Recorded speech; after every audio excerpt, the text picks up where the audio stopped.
Bienvenue en particulier aux étudiants de notre maison qui nous ont rejoints pour cet après-midi. N'hésitez pas à poser toutes les questions puisque à la fois dans notre assemblée, il y a des spécialistes des neurosciences, de la psychologie et puis des non-spécialistes qui ont envie de s'informer et c'est bien ce que nous avons voulu pour aujourd'hui. Bienvenue aussi aux personnes qui sont responsables dans des entreprises et qui sont ici présentes aussi. Je signale simplement que la Fondation Neurodys a bien besoin d'être soutenue pour ses recherches et pour les permettre dans notre métropole de Lyon notamment. Ce deuxième volet va porter sur lire et partager les émotions d'autrui. Alors ce matin, nous avons surtout vu les questions de l'inconscient, en lien avec les questions de libre arbitre et de prise de décision, inconscient cognitif, inconscient freudien, et nous avons essayé de les distinguer très fortement et éventuellement de les emboîter. Bon, ça reste en discussion.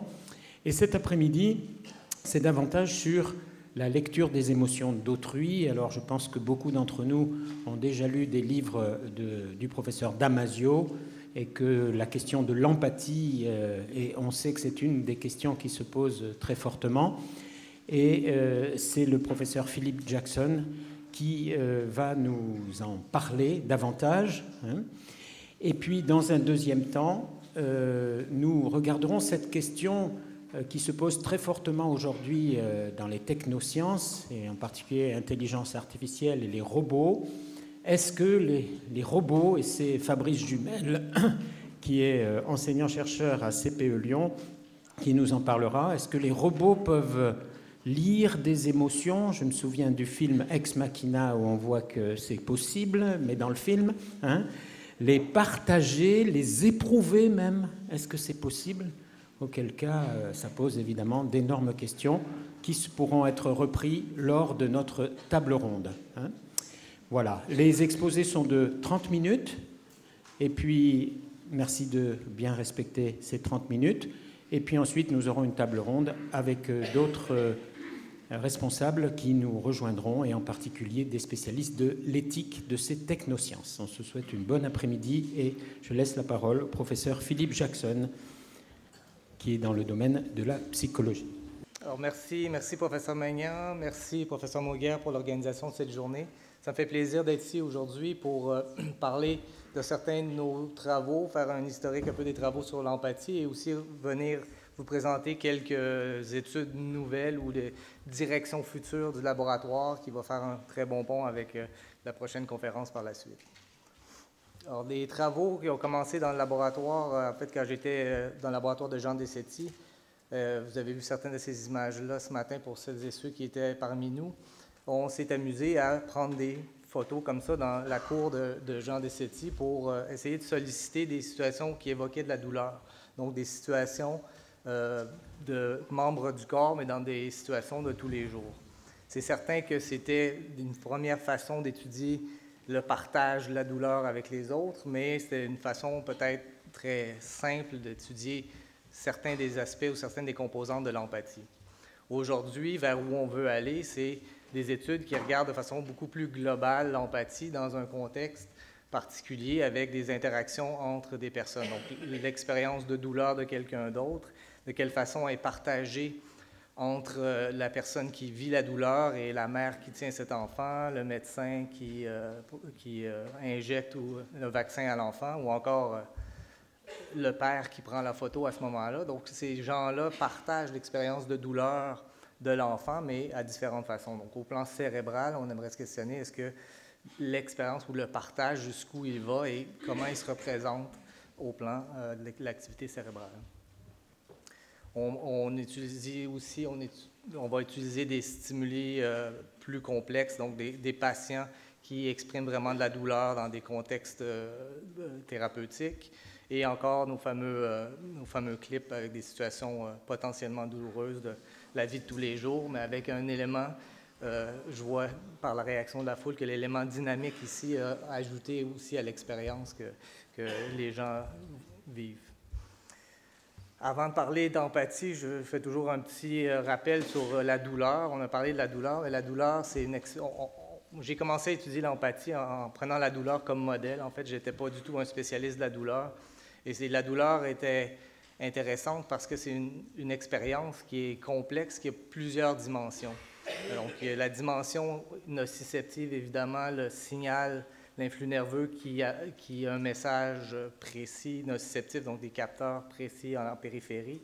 Après ça, le signal devient une expérience avec des dimensions comme sensorielles qui va coder où est-ce qu'on a mal, à quel endroit on a mal, la dimension affective, c'est-à-dire le désagrément qu'on va vivre ou qu'on va expérimenter avec une stimulation nociceptive, et des aspects plus cognitifs, c'est-à-dire la mémoire d'une situation douloureuse, le contexte ou la peur qu'on peut avoir face à une stimulation douloureuse. Donc, toutes ces dimensions-là font forger ou former l'expérience de douleur. Et jusqu'à quel point on va partager ces dimensions-là. C'est certain que la dimension nociceptive ne sera pas partagée avec l'autre. Il n'y a pas de stimulation nociceptive quand on voit la douleur d'autrui. Mais pour les autres dimensions, c'est moins clair jusqu'à quel point on va utiliser les mêmes réseaux, les mêmes systèmes cérébraux, ou ce que Melzack avait appelé la neuromatrice de la douleur, et que Louis Garcia-Loria et Yvan Perron ont appelé les matrices de la douleur, en fait, qui sont différents regroupements de régions cérébrales, différents réseaux qui traitent de ces dimensions-là de la douleur de façon en interaction, mais quand même distincte. Donc, il y a différents réseaux qui traitent des différentes dimensions de la douleur. Quand il s'agit de partager la douleur des autres, quand on voit la douleur de l'autre, lesquelles de ces dimensions-là sont partagées, c'est un peu l'objet des études qu'on a faites dans les dernières années. En commençant par l'étude classique, la toute simple, où est-ce qu'on montre des membres du corps dans des situations neutres, avec la situation similaire sur le plan visuel, mais avec une notion qui a un impact, qui a probablement douleur à la personne qui vit ce scénario. Puis ce qu'on avait démontré à l'époque, c'était que des situations comme ça, si on regarde l'activité cérébrale des gens avec l'IRM, avec l'imagerie par résonance magnétique fonctionnelle, donc on compare l'activité cérébrale dans cette image de douleur par rapport à l'image contrôle précédemment montrée, on voyait de façon systématique des activations des cortex insulaires antérieurs et cortex singulaire antérieur de façon bilatérale. Ça, c'était au début. Plusieurs autres études après ça ont utilisé le même genre de stimuli pour reproduire ça, reproduire ces résultats-là en changeant des aspects du stimuli, que ce soit vu de la première personne, de la troisième personne, la perspective. Le stimulus peut être en réalité virtuelle versus réelle. Donc, il y a plein d'études qui ont par la suite reproduit ces résultats-là. Puis Klaus Lam l'avait fait en 2011, mais on vient de le refaire aussi, c'est de faire une méta-analyse de toutes ces données-là, c'est-à-dire regarder sur le plan statistique l'ensemble de ces études-là avec des stimuli semblables. Est-ce que ça reproduit les mêmes résultats qu'on avait démontrés en 2005? Et effectivement, en combinant l'analyse de 80 quelques études qui ont maintenant utilisé ces stimuli-là, on se rend compte que cette fameuse activation de l'insuline antérieure, cortex singulaire antérieur, qui sont des régions qui sont aussi impliquées dans le traitement de la composante affective de la douleur, sont aussi vues quand on observe la douleur des autres. Quand on compare après ça sur plusieurs études, on peut comparer d'autres facteurs comme est-ce que voir un membre du corps qui a mal versus voir un visage qui exprime la douleur, c'est les mêmes réseaux.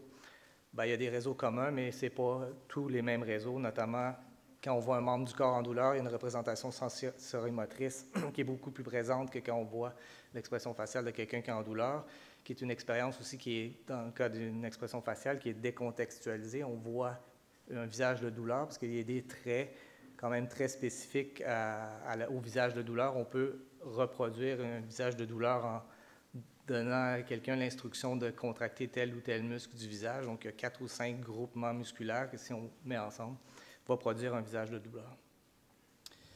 Mais ça, c'est toutes des études avec la douleur, mais c'est sûr que ce n'est pas des circuits qui sont spécifiques à la douleur, des circuits cérébraux, des régions cérébrales, il n'y a pas de régions spécifiques à une sensation ou un phénomène. Si on regarde de façon plus large, en fait, il y a des outils qui nous permettent de regarder, NeuroSynth en est un, de regarder en ligne la combinaison de plusieurs études d'imagerie par résonance magnétique fonctionnelle encore. Et là, on peut appeler par mots-clés le patron d'activité qu'on voit selon certains mots-clés. Et quand on voit douleur, on voit cette fameuse activation singulaire antérieure et cortex insulaire antérieur. Mais quand on tape d'autres mots-clés comme aversion, on voit un patron très semblable. Conflit, on voit un patron encore semblable. Donc, ce que des gens ont argumenté ou avancé, c'est que c'est un réseau qui n'est peut-être pas un réseau propre à la douleur, mais peut-être plus à des composantes ou la saillance des stimuli, l'aspect négatif des stimuli.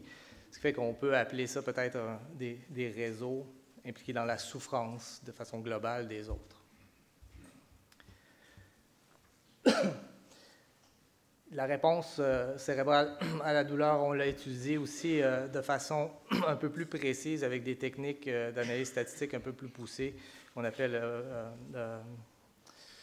le Multivoxel Pattern Analysis, pour la version anglaise. Mais ce qu'on a voulu voir, un peu comme on l'a fait en collaboration avec l'équipe de Thor Wager, puis l'équipe de Thor Wager avait démontré qu'il est possible de produire une espèce de signature neuroanatomique ou neurofonctionnelle de la douleur.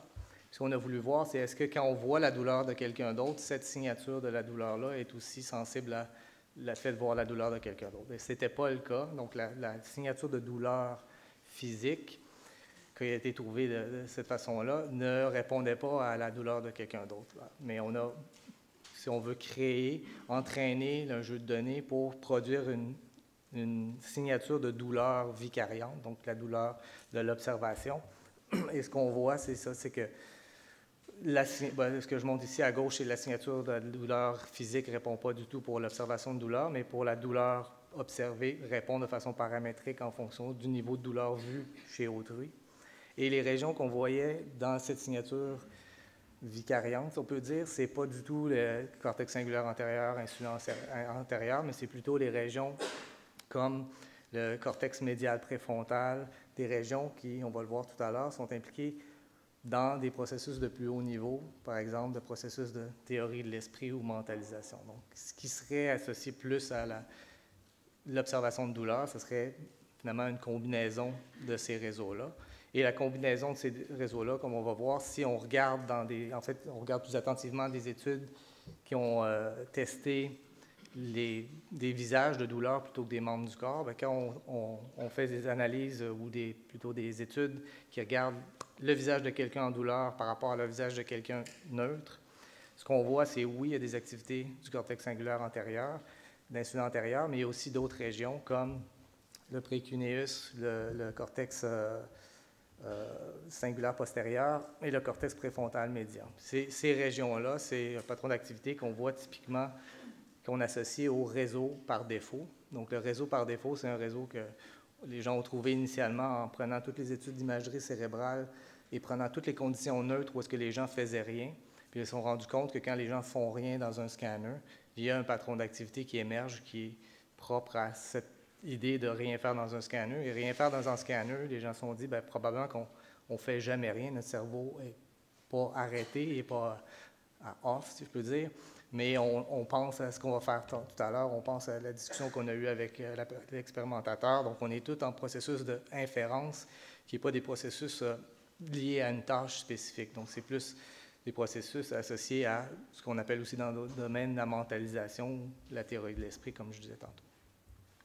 Donc, l'empathie, pour résumer l'empathie, si on veut, et ces réseaux cérébraux impliqués, ça serait probablement la façon la plus simple de la résumer, ça serait de dire il y a des composantes affectives qui sont soutenues par des réseaux de la saillance comme le cortex singulaire antérieur, le cortex insulaire antérieur, mais il y a aussi cette composante d'inférence ou de mentalisation qui serait soutenue par plutôt un réseau qui est le réseau par défaut. Donc, c'est des deux composantes-là de l'empathie qui sont souvent en interaction et qui ne sont pas toujours équilibrés, comme on va voir tout à l'heure. Donc, une autre façon de représenter ces réseaux-là, c'est par ces fameux large-scale networks ou de réseaux à grande échelle qu'on est capable de voir par connectivité fonctionnelle dans des études. C'est vraiment, c'est ça, le réseau de la saillance, le réseau de la mentalisation, puis on pourrait rajouter un réseau de régulation aussi, qui serait un réseau qui est peut-être responsable de gérer un peu l'importance qu'on donne à un ou l'autre des réseaux, ou des processus plutôt. Donc, une autre façon de le schématiser, ce serait comme ça, c'est que l'empathie, on concevrait comme étant deux composantes, une composante affective, une composante cognitive, donc la résonance, la mentalisation, avec la régulation qui essaie de balancer tout ça, puis les réseaux, avec chacun des différents réseaux, des réseaux distincts. De façon plus phénoménologique, si on peut dire, d'illustrer l'empathie, c'est en fait l'empathie, comme on a discuté aussi ce matin, l'empathie, on la regarde dans des paradigmes expérimentaux avec un stimulus, des stimuli à répétition, mais l'empathie dans la vie de tous les jours, en fait, ça nécessite une autre personne. Donc, l'empathie, c'est un phénomène qui se produit quand on est en interaction avec quelqu'un. Donc, c'est quelqu'un typiquement qui souffre ou qui a du mal, quelqu'un qui va observer cette souffrance-là. Et la personne, souvent, on regarde l'expérience et l'activité cérébrale de la personne qui observe, donc qui a une espèce de partage affectif de l'émotion de l'autre, donc partage de l'aspect douloureux, une résonance plus automatique des processus que la personne vit. On reconnaît l'émotion de l'autre et jusqu'à un certain niveau, on partage une partie. Mais il y a aussi toute la partie cognitive qui nous permet de dissocier notre propre expérience de celle de l'autre et d'aller se mettre à la place de l'autre dans les souliers de l'autre personne. Donc, c'est cette composante cognitive-là, comme je disais tantôt, qui est sous-tendue plus par des processus de théorie de l'esprit et autres. Mais ces processus cognitifs, encore là, sont là, mais sont là pour une raison ou une autre composante de l'empathie que les gens identifient souvent. Puis là, ça diffère d'un auteur à l'autre, à savoir est-ce que c'est vraiment une composante de l'empathie ou pas, mais c'est certain que c'est le geste ou la composante comportementale. Donc, on a des processus cognitifs quand on voit quelqu'un qui souffre. Après ça, qu'est-ce qu'on va faire dans cette situation-là? Est-ce qu'on va aider l'autre ou non? C'est la composante comportementale. D'autres appellent l'altruisme ou la compassion. Et ce processus-là d'aider l'autre, évidemment, si on l'isole, si on le regarde de façon isolée, c'est pas parce que quelqu'un porte un geste prosocial qui va nécessairement être empathique de façon sous-jacente à ça. Donc, l'intention pourrait être malveillante et quelqu'un pourrait faire un geste prosocial. Alors, isoler tout seul comme ça, la composante prosociale n'est pas suffisante pour, si on veut être confirmé qu'il y a eu empathie. Après les premières études, il y a plusieurs groupes et notre groupe ont regardé des facteurs qui puissent moduler l'empathie. Les facteurs qui peuvent moduler l'empathie on peut les regrouper au moins en trois, c'est-à-dire qu'il y a évidemment la personne qui souffre, ce qu'on voit, le stimulus autrui. Si on voit un membre du corps, je l'ai dit déjà, de l'expression faciale, si on change la perspective, etc., ça va moduler l'activité dans les réseaux dont j'ai parlé précédemment. La personne qui regarde, la personne qui observe elle-même, son genre, si la personne a une pathologie, si la personne est en douleur elle-même, ce sont toutes des variables qui ont été examinées dans des protocoles pour montrer que ça fait varier les patrons cérébraux impliqués dans l'empathie.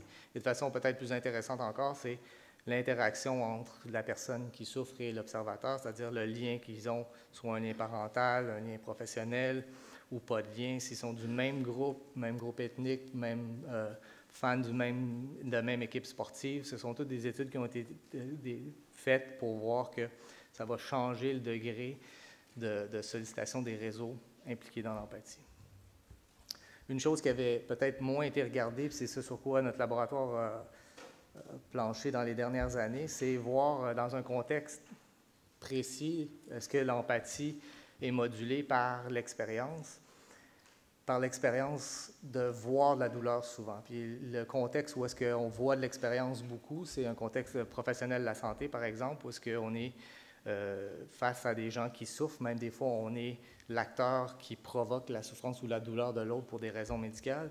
Donc, cette expérience de voir des gens qui souffrent pendant des années, est-ce que ça change la façon qu'on va d'une part répondre à la douleur sur le plan cérébral, mais aussi est-ce que ça peut changer la façon qu'on va offrir de l'aide ou des soins aux personnes? Avant de faire ça auprès de professionnels de la santé, on s'est dit on va essayer de modéliser cette notion de surexposition-là en laboratoire.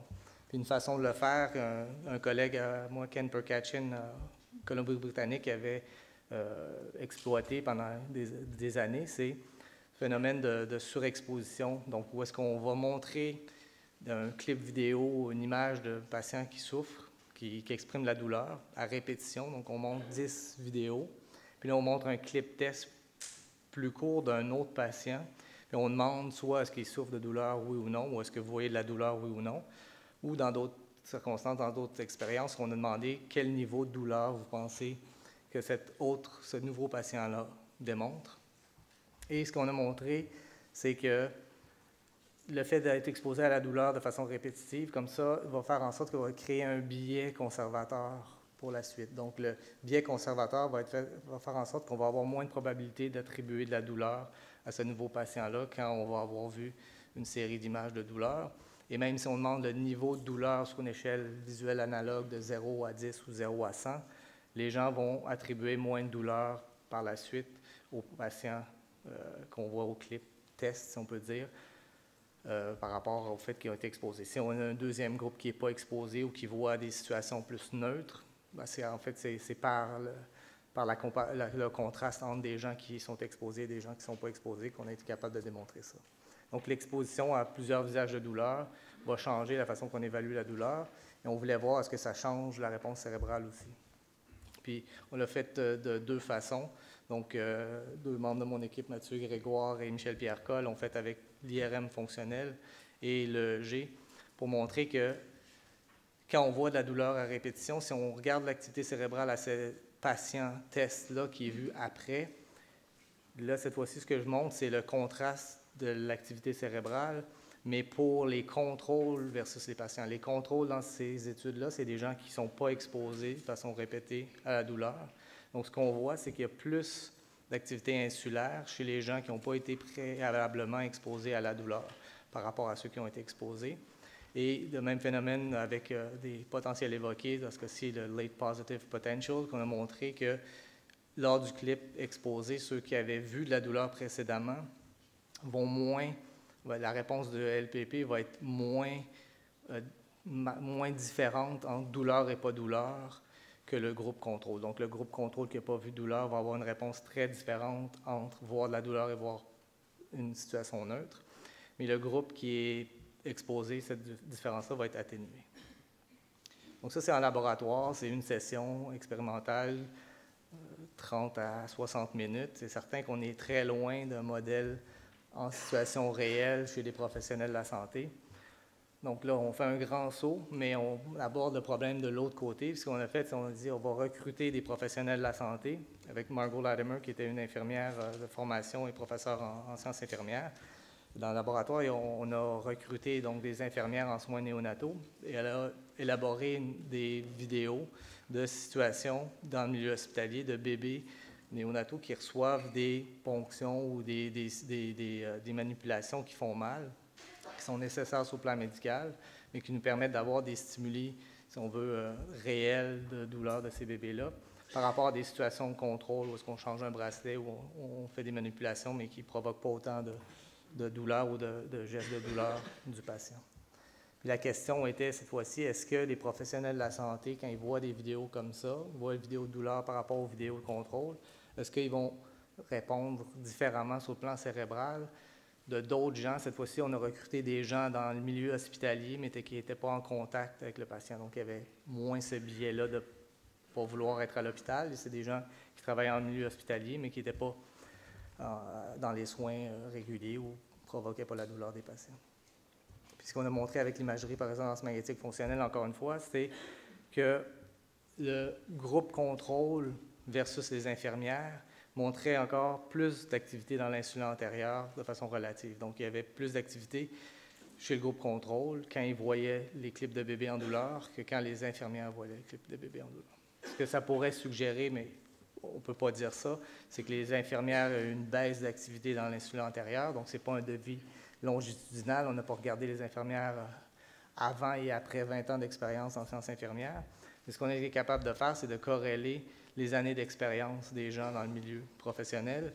Et chez les infirmières, l'activité de l'insula était inversement proportionnelle aux années d'expérience. Donc, on avait des infirmières qui avaient 1-2 ans d'expérience jusqu'à 20 ans d'expérience, et même plus, 30 ans d'expérience.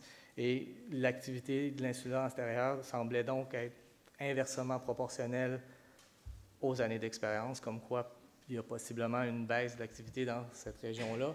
Une région, je vous rappelle, est importante pour la notion ou la composante affective de l'empathie ou la résonance.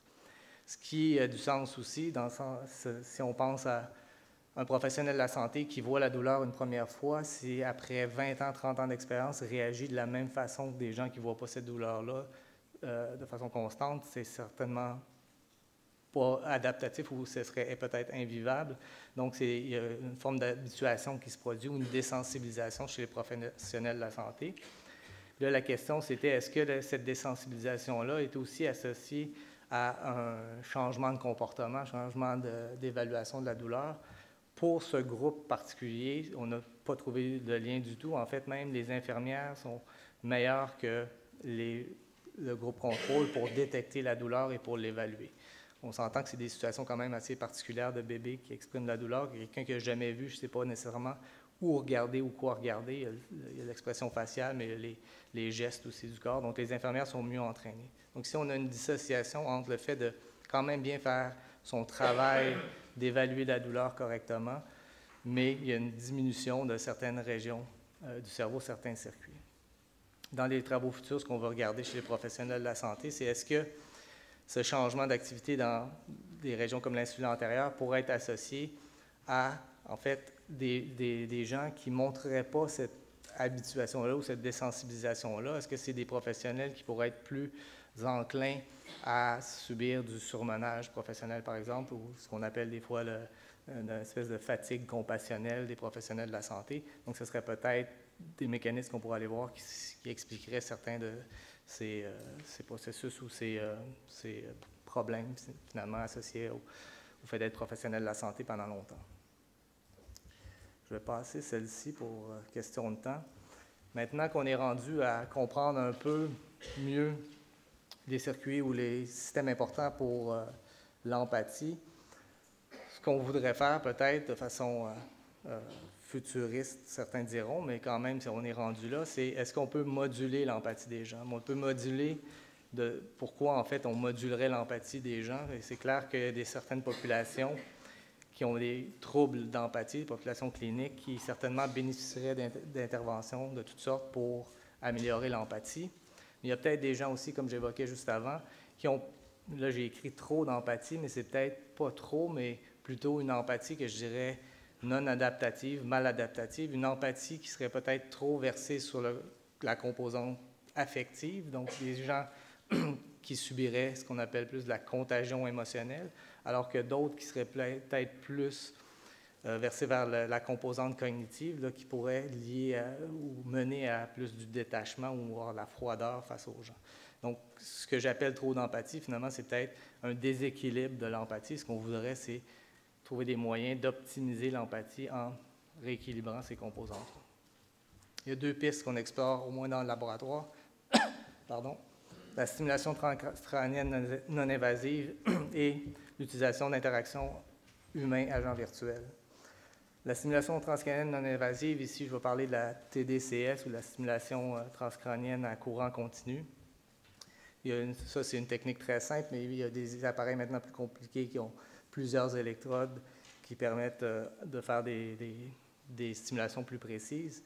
Mais l'idée, ce n'est pas de stimuler le cerveau pour provoquer des potentiels d'action, c'est vraiment juste d'envoyer un courant très faible de l'ordre de 1-2 mA pour changer l'excitabilité corticale. Donc, changer l'excitabilité de certaines régions du cortex en se disant que si on change l'excitabilité, le cortex va peut-être changer la probabilité qu'il soit activé ou non dans des situations qu'on va présenter par la suite. Donc, dans une première étude qu'on a faite, on a stimulé la région qu'on voit plus en rouge, et c'est, vous voyez, assez grossier, mais c'est la région qui couvre la jonction temporaux-pariétale. Donc, c'est une de ces régions qui serait impliqué dans l'aspect plus cognitif de l'empathie, dans tout ce qui est théorie de l'esprit et autres. Et quand on a fait ça dans 3 groupes expérimentaux, un groupe qui recevait une stimulation anodale, un groupe cathodal, c'est-à-dire que là, on renverse tout simplement la polarité du courant. Dans un cas, c'est supposé augmenter l'excitabilité, dans l'autre cas, la diminuer. Et il y a toujours un groupe contrôle ou sham qui reçoit une stimulation juste au début. On arrête le courant, puis les gens pensent que le courant continue, mais finalement, il arrête. Et quand on compare, en fait, ce qu'on a regardé, c'est qu'on a montré des images, comme vous connaissez maintenant, par la suite aux participants qui avaient été stimulés. Et les participants qui avaient été stimulés de façon cathodique avaient des scores de douleur de loin significativement inférieurs par rapport aux autres. Donc, dans ce cas-ci, on a stimulé juste 20 minutes dans une région et ça a provoqué des changements dans le comportement ou dans la cote de douleur que les gens attribuaient à des scénarios comme ceux-là. Et ce qu'on a fait aussi, on a fait de l'EEG, l'électroencéphalographie, un peu comme je montrais tout à l'heure. Donc, on est allé voir le potentiel évoqué, puis la composante particulièrement LPP. Et ce qu'on a vu, c'est que la composante LPP était altérée, mais spécifiquement pour les stimuli qui impliquaient le visage, pas nécessairement pour les membres du corps. Bien que la cote comportementale, l'évaluation de douleur était différente pour les deux, c'est seulement l'activité reliée à l'observation de visage en douleur qui était changée. Puis là, ça revient aussi à l'idée que ce réseau-là qu'on a stimulé, c'est le réseau de théorie de l'esprit mentalisation, qui est un réseau qui est plus impliqué dans voir des visages où est-ce qu'il n'y a pas de contexte, donc on essaie d'inférer qu'est-ce que l'autre personne a. C'est cohérent en ce sens-là. L'autre volet complètement différent par lequel on pense peut-être un jour moduler ou optimiser l'empathie des gens, c'est par l'interaction humain-avatar ou humain-agent artificiel.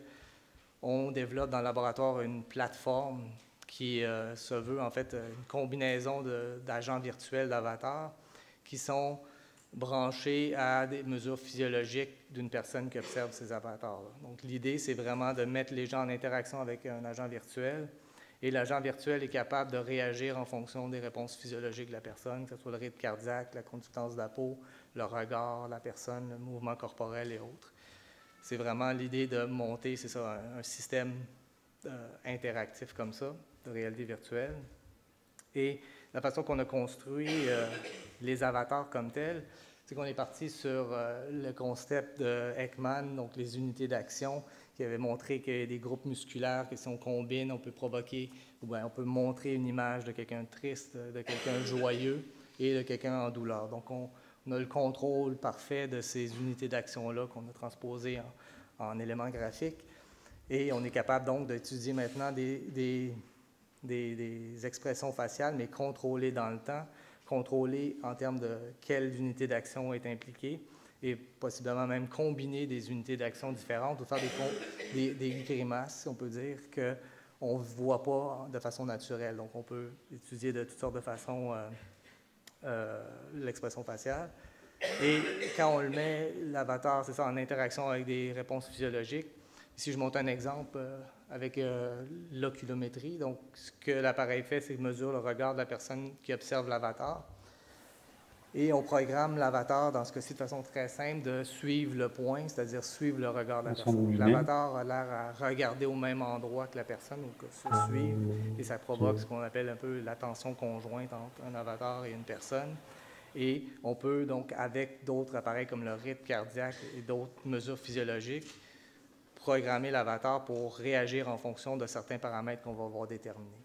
Si on pense que être empathique, ça implique regarder les gens dans les yeux, mais on pourrait faire en sorte que l'avatar grimace de douleur jusqu'à temps que la personne, finalement, le regarde dans les yeux. Donc, servir de cette plateforme-là pour entraîner les gens, d'une part, mesurer c'est quoi les comportements physiologiques ou les réponses physiologiques et les comportements moteurs qui sont associés à une réponse empathique, et d'autre part, essayer de les entraîner chez les gens. C'est ce qu'on voudrait faire.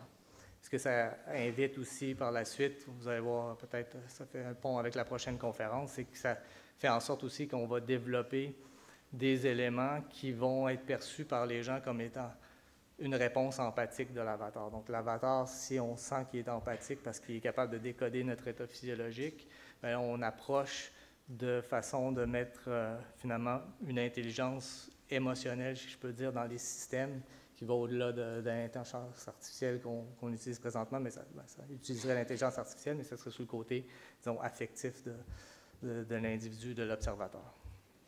Donc, en conclusion, en terminant, j'ai montré que voir de la douleur, voir des gens qui souffrent, c'est suffisant pour en partager une partie de cette souffrance-là. Pas nécessairement, on n'est pas dans le même état que la personne, mais on partage en partie. Il y a des réseaux cérébraux qui sont impliqués dans les différentes dimensions de l'empathie, comme il y a des réseaux cérébraux impliqués dans différentes dimensions d'une expérience douloureuse de la même façon. Il y a moyen d'être pas assez empathique, mais il y a peut-être moyen d'être trop empathique, trop au sens de façon pas adaptative. Et ce qu'on cherche dans les recherches maintenant futures, c'est d'aller équilibrer ces composantes de l'empathie-là pour essayer de l'optimiser chez les gens. Puis optimiser l'empathie, ça veut dire quoi? Ça veut dire être empathique le mieux possible pour la personne chez qui on intervient, mais c'est aussi être empathique pour pas que ça ait un coût trop important pour nous-mêmes. Donc, une empathie équilibrée, c'est qu'on n'a pas un trop grand coût à être empathique nous-mêmes, mais on n'est pas en contagion émotionnelle, pour reprendre ce terme-là. Donc, optimiser l'empathie des gens par stimulation, optimiser l'empathie par réalité virtuelle, par intelligence artificielle, est-ce que ça veut dire qu'on va arriver un jour à modéliser, à simuler l'empathie dans des systèmes intelligents? Le futur nous dira, et c'est question de débat pour la suite des choses.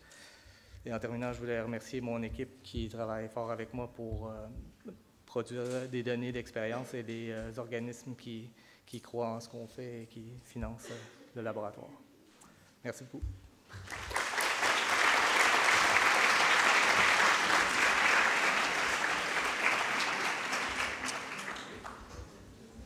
Merci beaucoup, Monsieur Jackson. Nous aurons l'occasion de vous poser des questions dans la table ronde qui suivra le deuxième exposé. Vous avez déjà, en effet, donné quelques signes pour le deuxième exposé, puisque vous nous avez parlé d'avatars qui, éventuellement, pouvaient éprouver, je ne sais pas, mais simuler de l'empathie. Et ça nous ouvre à la conférence de Monsieur Fabrice Jumel. Les robots seront-ils, c'est au pluriel, capables d'éprouver, de lire, c'est au futur, pardon, capables d'éprouver, de lire et de partager les émotions? C'est évidemment une question qu'on pose beaucoup dans l'éthique, notamment des robots, puisque jusqu'à présent on dit plutôt que les robots, ils simulent plutôt qu'ils éprouvent. Bien. Bonjour à tous. Donc on va essayer un petit peu de s'intéresser à ces questions. Le contexte actuel, il est clairement qu'il y a beaucoup de succès autour de l'intelligence artificielle. On en entend beaucoup parler. Je veux dire, il faut vraiment être coupé des médias pour ne pas entendre parler d'intelligence artificielle en ce moment. Et en particulier de succès supposé d'intelligence artificielle, en particulier au niveau de la reconnaissance et de plus en plus au niveau de la prise de décision. Une chose qui a fait qu'il y a des résultats très importants ces dernières années, c'est lié à l'apprentissage profond, qu'on appelle deep learning, qu'on connaît plus peut-être sous son nom anglais. Et donc, autour un petit peu de ce développement du deep learning, on a des solutions de plus en plus efficaces sur certains problèmes, et du coup, on se pose la question de d'autres problèmes vont-ils ou pas résister à cette avalanche de résultats. Parmi les questions qui se posent, il y a beaucoup de questions qui se posent autour de l'émotion. Et est-ce que l'intelligence artificielle va amener de nouvelles choses autour de nos émotions? Et plus particulièrement dans le cadre de la robotique, est-ce qu'il va y avoir des avancées? Est-ce qu'il y a des craintes à avoir? Et quel est l'état actuel? Alors, les questions auxquelles je vais essayer de répondre très sommairement durant ma petite présentation, c'est d'une part le fait de se poser la question entre intelligence artificielle et robot. C'est-à-dire qu'on sent bien qu'aujourd'hui, les algorithmes sous-jacents, c'est de l'intelligence artificielle. Du coup, est-ce que se poser des questions autour de la robotique a encore un sens particulier? Parce que finalement, on pourrait dire la question, c'est l'intelligence artificielle et pas tant la robotique. Mais on verra que finalement, la place du robot est quand même un peu différente de l'intelligence artificielle et que finalement, les questions qui nous concernent le plus sont quand même liées au robot. Ensuite, se pose la question du contrôle de nos émotions. Est-ce que des robots peuvent contrôler nos émotions? Et sous quelle forme? Qu'est-ce que ça veut dire? Est-ce que les robots eux-mêmes peuvent avoir des émotions? C'est vrai que on peut être amené à se poser la question et ça peut amener à des débats qui peuvent aller jusqu'à des problèmes de législation. Il y a des gens qui se sont quand même posé la question de est-ce qu'il fallait donner des droits aux robots? Et donc, derrière ces droits peuvent se poser des questions de est-ce que ces robots peuvent avoir des émotions? Est-ce qu'il faut en prendre compte, etc. Et puis, il y a une question un peu sous-jacente à tout ça qui est les robots peuvent-ils décrypter nos émotions? Et où est-ce qu'on en est actuellement? Alors, la robotique, on en est où aujourd'hui? Je vous invite à vous intéresser à une compétition de robotique qui s'appelle la Robocup, parce que finalement, c'est un peu là qu'on peut voir ce qui marche. Et quelque chose de sympathique pour la France, c'est que l'édition 2020, donc c'est quelque chose de mondial, hein, il y a à peu près 5000 participants, des milliers de robots, entre 50 et 100 000 visiteurs. L'édition 2020 aura lieu à Bordeaux. Donc voilà, si la robotique vous intéresse, prévoyez fin juin, début juillet 2020 de faire un petit tour à Bordeaux si vous voulez voir des robots, voir où ça en est, sachant que c'est vraiment là que ça se passe au sens qu'est-ce qui marche aujourd'hui. La Robocup, c'est avant tout des robots footballeurs. À l'origine, ça a été créé en se disant, est-on capable de faire pour 2050 un robot capable de battre l'équipe championne, enfin un ensemble de robots, une équipe de robots capable de battre l'équipe championne du monde de foot en 2050. Donc l'idée de la Robocup, c'est de mettre en place, on va dire, un écosystème technologique, des épreuves qui tendent vers arriver à ce qu'en 2050, on puisse avoir des équipes de robots humanoïdes qui soient capables de jouer au foot. Donc là, sur cette vidéo, ce qui est déjà intéressant de voir, c'est que quand vous regardez ces vidéos, vous avez déjà une certaine forme d'émotion qui peut se dégager, parce que vous allez un peu vous mettre dans la peau de ces robots joueurs de foot, et vous allez, dans certains cas, sourire quand ils tombent, vous allez pouvoir être impressionné ou content quand ils vont réussir certaines actions, comme on pourrait l'être en regardant des enfants. Et puis, il y a la projection 2050. Là, il y a peut-être un côté un peu effrayant. Est-ce que vous auriez envie de jouer au foot avec cette équipe de robots, là, qui soient vos adversaires? Donc là, se posent aussi des questions autour d'émotions, de peur. Est-ce que j'ai envie d'avoir ça dans mon environnement en 2050? Dans le cadre de la Robocup, on s'intéresse à toutes les formes de robotique. Donc ça va du robot footballeur jusqu'au robot sauveteur, le robot qui serait capable d'intervenir dans des problématiques type Fukushima ou équivalent.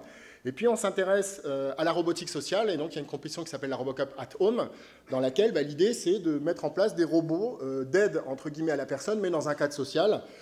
Donc ce qu'on va leur demander, c'est typiquement d'être capable de jouer le rôle du serveur, de nous aider dans notre appartement, de faire du rangement. Et tout ça, ça va nécessiter de mettre en œuvre des capacités technologiques relativement complexes qui vont être de comprendre ce qui se passe dans l'environnement, de naviguer dans cet environnement, d'interagir avec les objets de cet environnement et aussi de pouvoir dialoguer avec les personnes présentes dans l'environnement, soit pour comprendre leurs ordres, soit parce qu'eux-mêmes font partie de scénarios, comme par exemple, il faut qu'on interagisse avec ces personnes, donc il faut qu'on puisse les comprendre. Donc tout ça pour dire que dans le contexte là de la Robocup at Home, on voit un petit peu ce qui se fait au niveau de la robotique. C'est-à-dire que là, on a des robots dont le but est d'avoir des robots sociaux, et donc c'est vraiment un endroit où on voit ce qui se fait de mieux au niveau de l'intégration robotique. Donc c'est un bon endroit pour faire tous les ans un petit état de l'art sur mais qu'est-ce qui marche réellement. Et il y a une grosse différence entre ce qui marche réellement dans des compétitions robotiques, que ce soit celle-là ou d'autres, et ce qu'on peut trouver dans la recherche, ou ce qu'on peut trouver dans des présentations faites par des entreprises qui ont vocation à vendre des futurs produits ou à créer des business models. Donc là, on est dans des compétitions robotiques, c'est-à-dire vous avez des juges, vous avez des épreuves à faire et vous avez tout un cadre. Donc l'idée, c'est que si... j'ai craché la machine, mais on va la relancer, je pense que ça va redémarrer.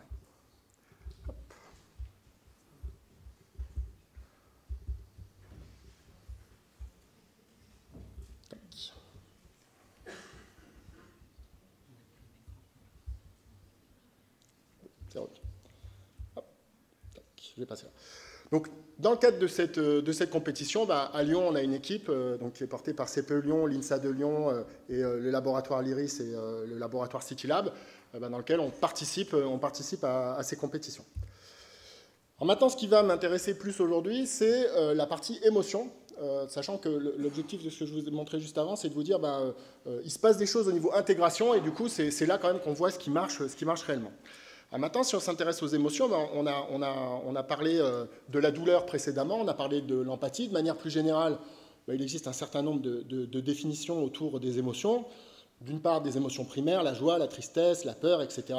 Et puis, on a des définitions qui essayent un petit peu de diversifier en rajoutant un certain nombre d'émotions. Donc là, j'ai repris ce qu'on trouve sur Wikipédia, et donc la roue des émotions qui met un peu des gradations, qui fait un petit peu des compléments. Et donc là-dedans, on voit apparaître plein d'émotions, l'extase, la vigilance, la colère, qui sont soit des gradations, soit des mélanges d'émotions primaires.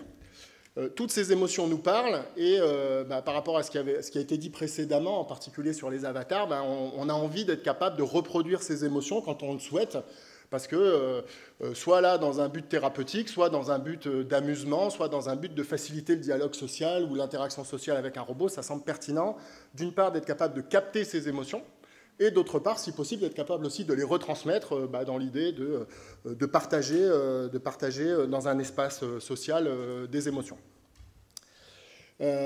Personnellement, je ne suis pas du tout spécialiste de neurosciences, donc ce dont je vous parle, c'est sous couvert, et les détails ne sont pas très importants par rapport à la suite de mon discours, en tout cas je mets des réserves. Donc l'idée derrière les émotions, c'est que on sait que ça se passe à différents niveaux du cerveau, on sait qu'il y a différents types de fonctionnement qui sont soit liés plutôt à la partie cognitive, soit plutôt à la partie émotionnelle. On sait qu'il y a un rôle très important de l'amygdale au niveau des émotions fortes. Donc ça, c'est des choses qui sont connues depuis longtemps. Et l'idée derrière ça, c'est de dire que derrière les émotions, il y a des mécanismes qui se mettent en œuvre, donc il y a des traitements. Derrière ces traitements, il y a aussi le fait qu'il y a beaucoup de liens avec des hormones, donc les émotions, ça va aussi mettre en place un certain, on va dire des modifications biochimiques profondes dans le fonctionnement de nos organismes qui vont du coup avoir des conséquences sur la façon dont on va agir. Donc moi, ce qui m'intéresse plus là-dedans, c'est de se dire que derrière les émotions, en fait, il y a la partie visible des émotions qui va être que, d'un côté, il peut y avoir des accélérations du rythme cardiaque ou mise en place de micro-mouvements ou toute forme de choses physiologiques qui peuvent être détectables.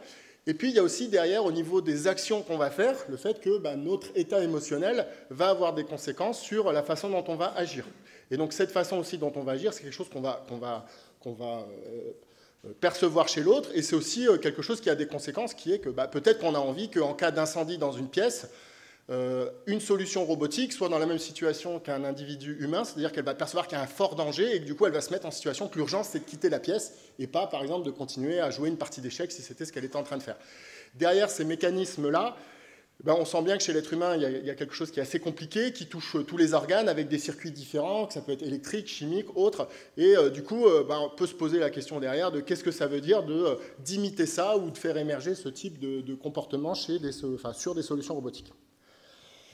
Alors, si on se ramène un peu maintenant à ce que sont les capacités humaines, dans l'idée que le but des solutions robotiques va être d'apporter des équivalents à ces capacités humaines, sachant que moi, ce qui m'intéresse le plus, ce sont les robots, on va dire, sociaux, donc des robots qui seraient capables d'être dans des domiciles et d'interagir et d'apporter du service dans ces domiciles. Donc, en gros, des robots qui sont très proches d'un humain, on aimerait qu'ils soient capables d'apporter un service, entre guillemets, très humain.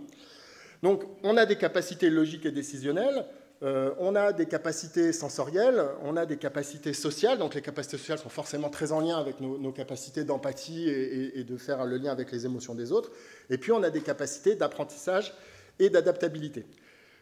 Toutes ces capacités sont liées à nos émotions, c'est-à-dire que la façon dont, à un instant donné, on va être capable de prendre la bonne décision peut soit être en échec à cause de certains types d'émotions, soit au contraire, va nous aider à prendre rapidement la bonne décision, comme par exemple le cas d'un besoin de prendre une fuite face à un danger.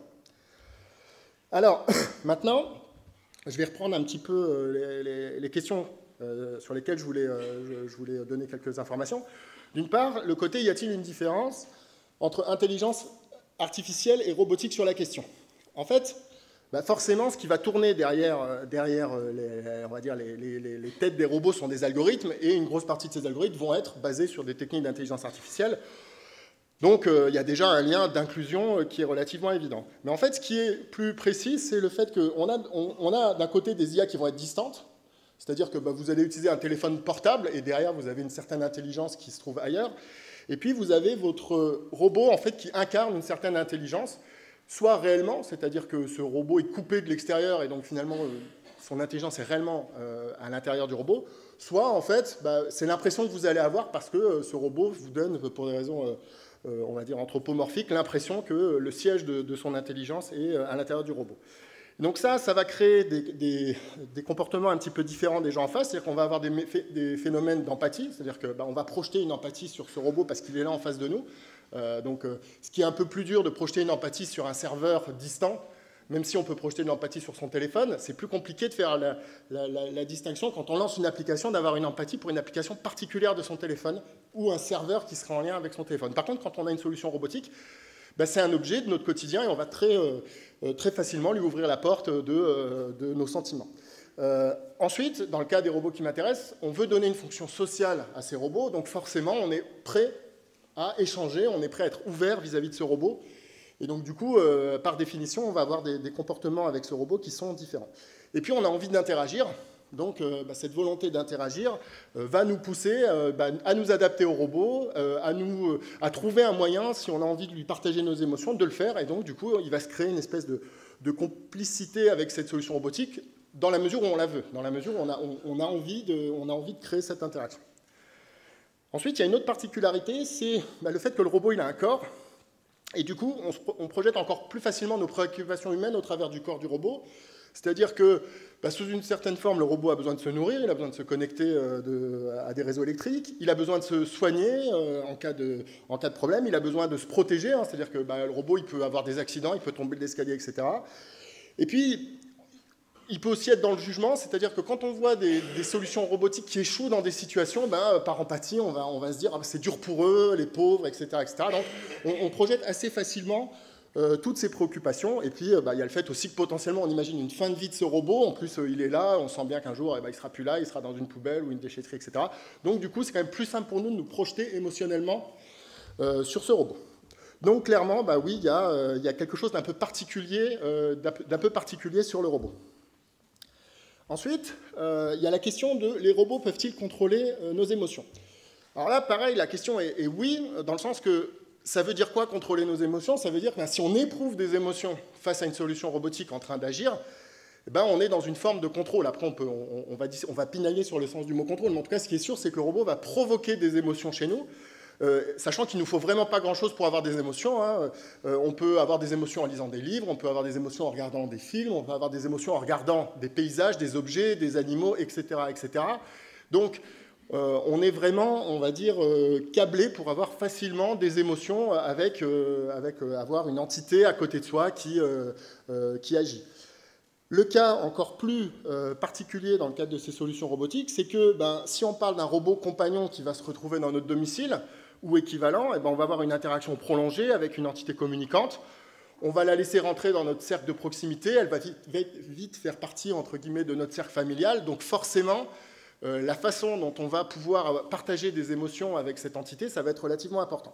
Ce que j'ai mis au tout début, c'est qu'il y a des études qui ont montré clairement qu'on pouvait manipuler, on va dire, l'état émotionnel d'une personne juste en jouant sur son flux d'informations Facebook. Donc il y a des études qui ont été faites où en gros, soit on vous rajoutait plein d'infos positives dans votre fil, soit plein d'informations négatives.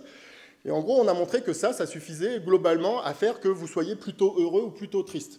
Donc vous imaginez que si on a un robot avec lequel on va dialoguer, si on s'amuse à faire que ce robot vous envoie plutôt du positif ou plutôt du négatif, on va avoir clairement une influence majeure sur nos ressentis.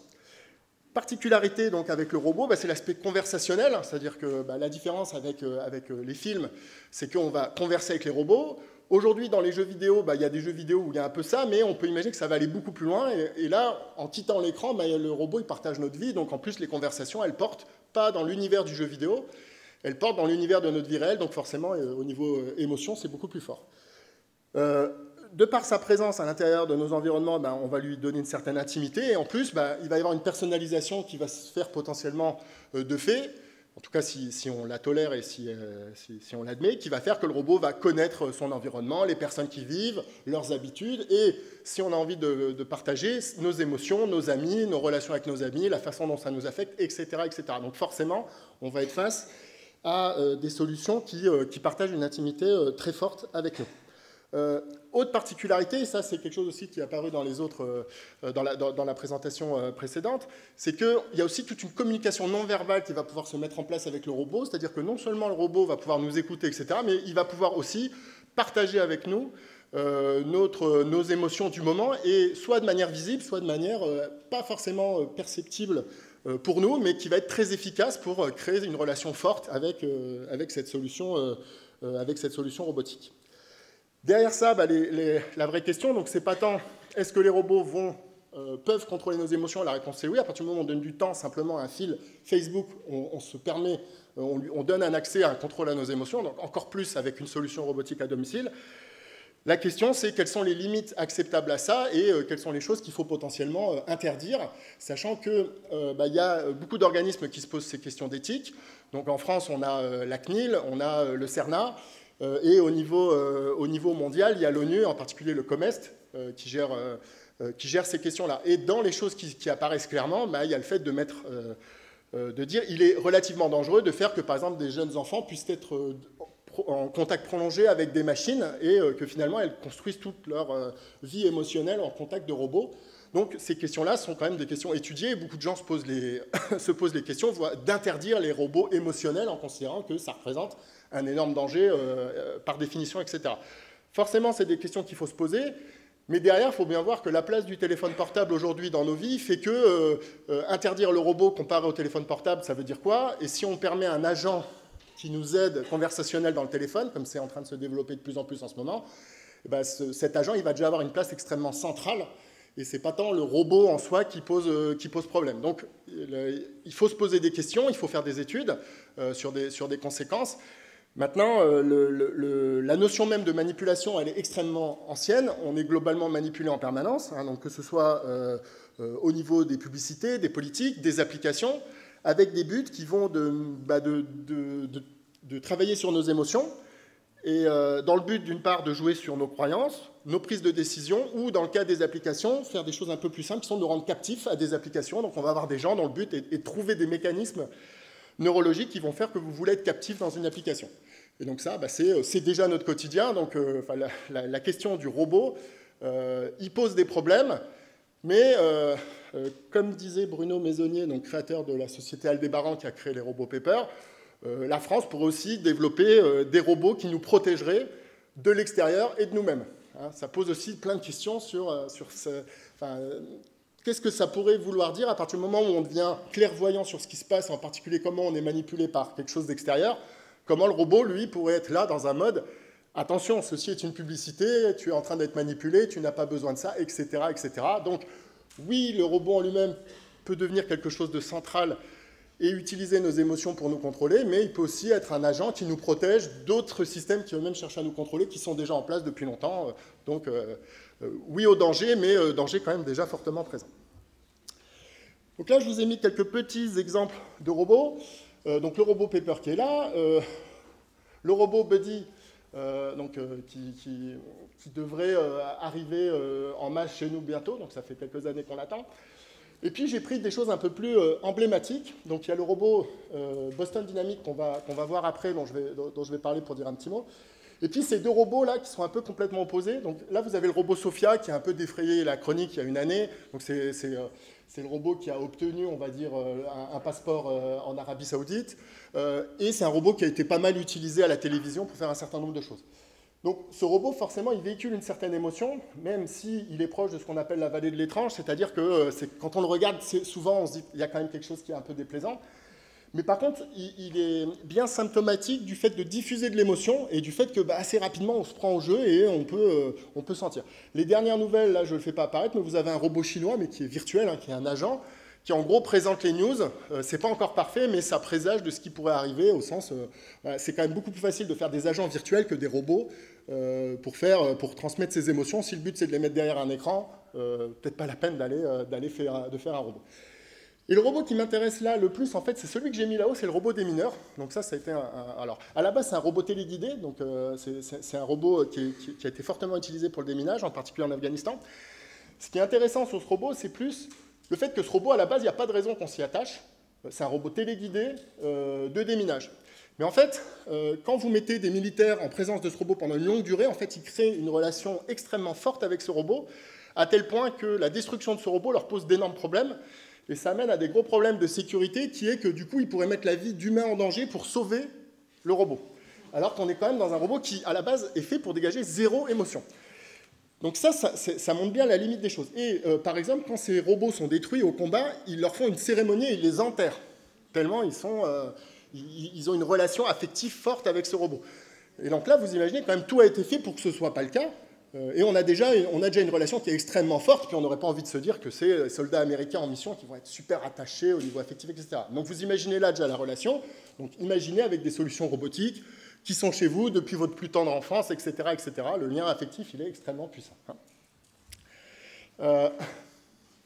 Bon, j'ai passé ça en gif, ça risque de durer un petit peu avant que j'arrive à la partie qui m'intéresse. Donc je vais continuer un petit peu mon discours sur le slide suivant, en attendant que ça arrive. Donc ça, c'est le robot Atlas.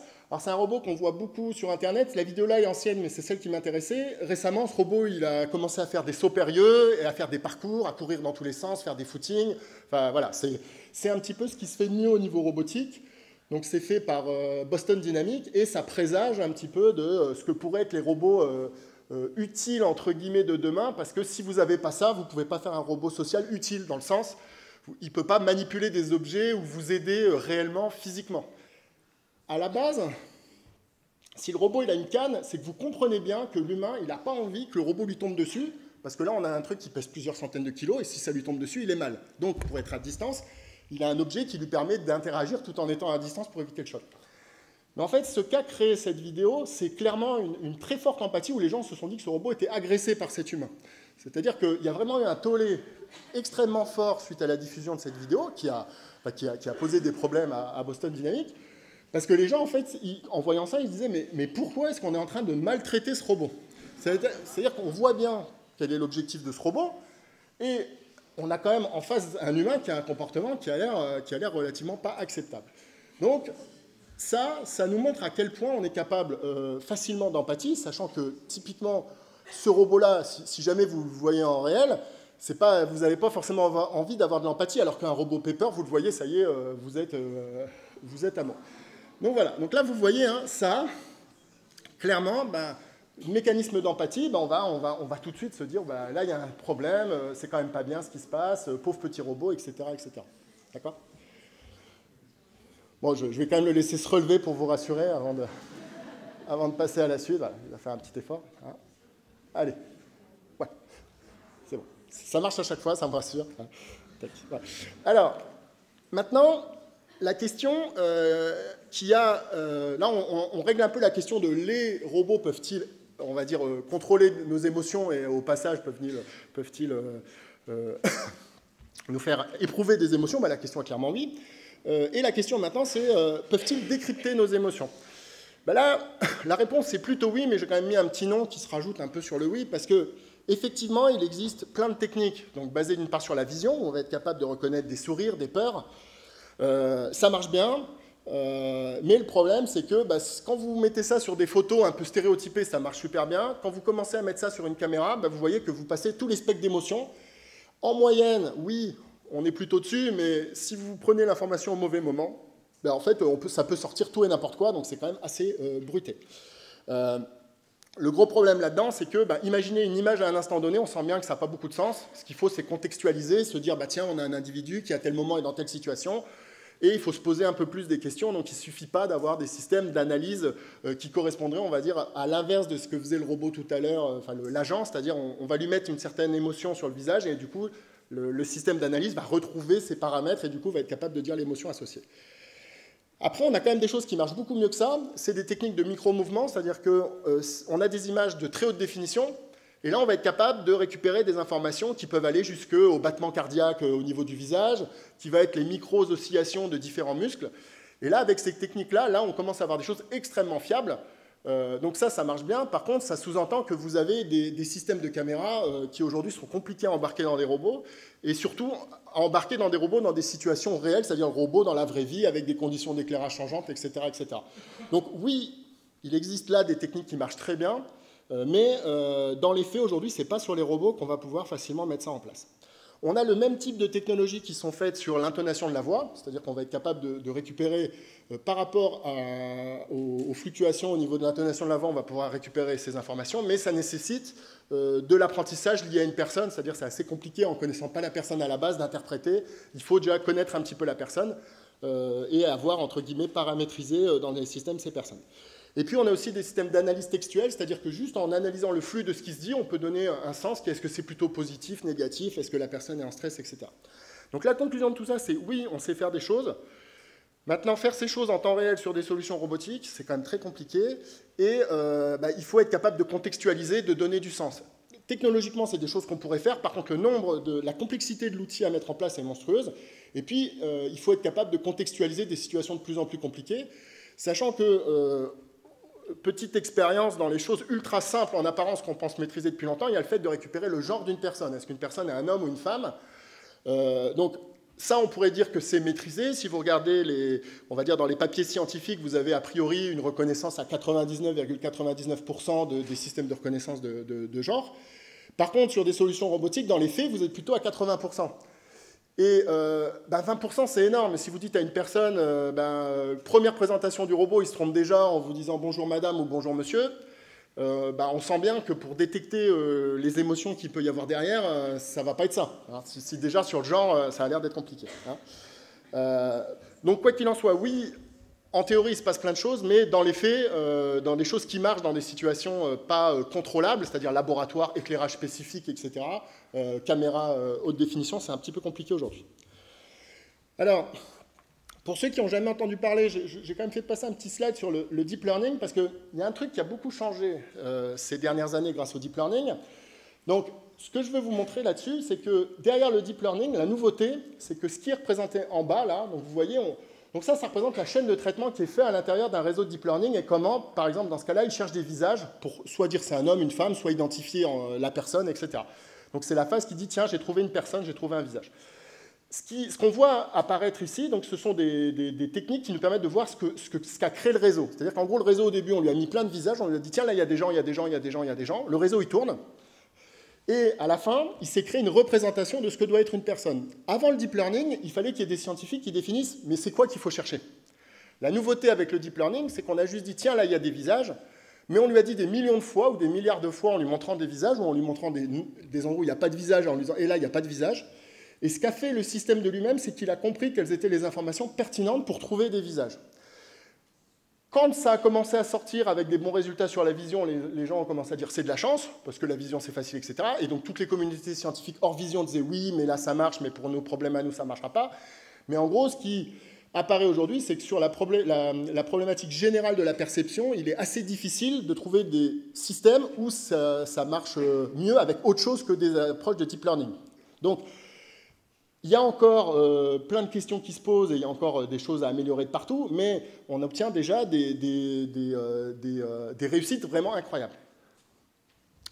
Donc, quoi qu'il en soit, ça, c'est la nouveauté, c'est ce côté, je trouve les motifs tout seul, et du coup, donnez-moi plein d'informations et je vais vous trouver les motifs. Ensuite, je passe un peu à la dernière question, qui est, les robots peuvent-ils avoir des émotions? Eh bien, aujourd'hui, non. C'est-à-dire que...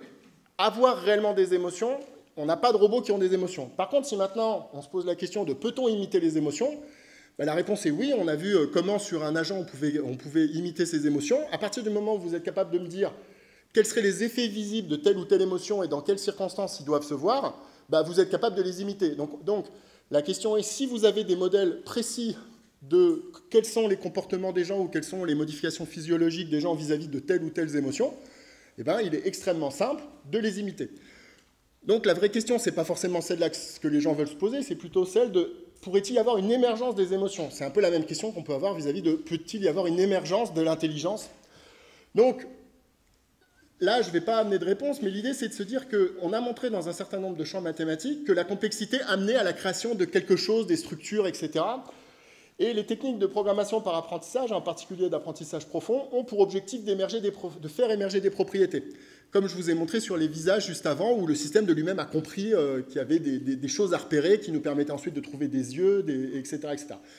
Et cette émergence, elle a lieu soit par des mécanismes d'imitation, c'est-à-dire on lui donne des visages, on lui dit il y a des visages, trouve un moyen de retrouver ces visages, soit ex nihilo, c'est-à-dire en lui mettant des situations de jeu où de lui-même il peut être en situation de gagner des points s'il avance dans un environnement où il se passe des choses, etc., et ben, il peut commencer à se créer, on va dire, des représentations.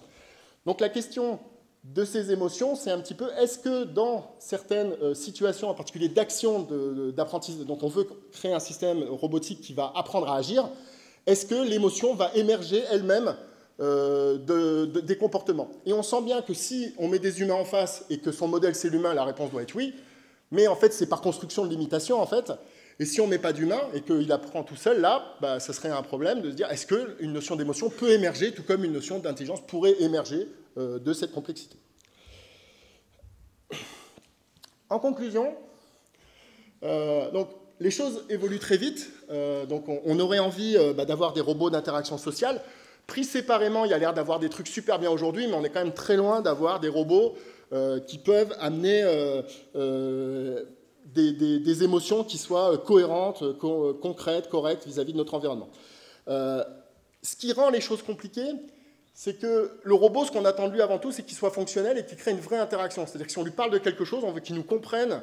Et du coup, il y a un problème de l'attente qu'on a vis-à-vis de ce robot. Quand on va voir un film, on a de l'émotion. Quand on joue à un jeu vidéo, on a de l'émotion. Quand on a un robot, le robot, on attend de lui des choses. Et aujourd'hui, on attend beaucoup de ces robots. Et s'il ne nous donne pas ça, on est déçu. Et donc, en fait, aujourd'hui, si on regarde les robots, leur grande capacité au niveau de l'émotion, c'est dans les premières minutes d'usage de nous provoquer un intérêt, une surprise, éventuellement de la peur ou de la joie. Mais en fait, aujourd'hui, ça marche quand même pas très bien et on est très vite déçu. Et ce qui reste aujourd'hui sur les robots fonctionnels qu'on peut voir et que je vois couramment à la Robocup, c'est plutôt de l'ennui, de la contrariété, où on se dit mais pourquoi ça marche pas? Parce qu'on s'attend tellement à retrouver ce qu'on voit dans les films de science-fiction au niveau de la fiabilité et de la robustesse qu'on on est déçu. Et donc forcément, on est très loin aujourd'hui des robots manipulateurs au niveau émotionnel, parce que nos attentes ne sont pas du tout satisfaites à l'heure d'aujourd'hui. La question ne serait pas la même d'ici 20 ans, mais en tout cas, aujourd'hui, c'est plus une déception que génèrent ces robots plutôt qu'autre chose, parce qu'ils ne nous reconnaissent pas, on leur a raconté une histoire, ils ne l'ont pas compris, c'est quand même très embêtant pour créer un lien social avec ce robot. Donc voilà, ça c'est plutôt aujourd'hui l'état courant, mais les choses peuvent avancer très vite. Je conclurai sur les robots de dialogue d'Amazon. Donc, je vous invite à aller regarder ça. Donc, Amazon a créé des systèmes qui sont capables, des assistants vocaux, qui sont capables d'aller téléphoner à votre place. Donc, par exemple, pour aller réserver un restaurant ou pour aller réserver un coiffeur. Au début, dans les essais qu'ils ont fait, le système truandait en n'annonçant pas que c'était un robot. Et en gros, il faisait même de l'humour, il rajoutait des sons un peu parasites, etc., des tout-sautements et autres. Et clairement, c'est bluffant. Mais quand vous voyez ces vidéos-là, ils ne nous montrent pas les 1000 fois où ça n'a pas marché. Et si c'est votre robot, si ça ne marche pas 4 fois, ça y est, vous vous dites ça ne marche pas, j'en ai marre. D'accord ? Donc on est quand même dans des situations, si on parle du robot, on attend beaucoup et aujourd'hui on n'y est pas encore.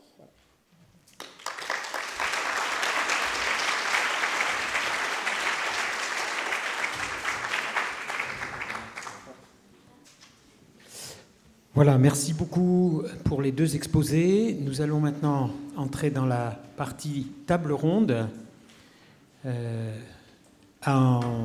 avec les deux personnes qui ont donné les exposés et puis deux nouvelles personnes qui vont se présenter.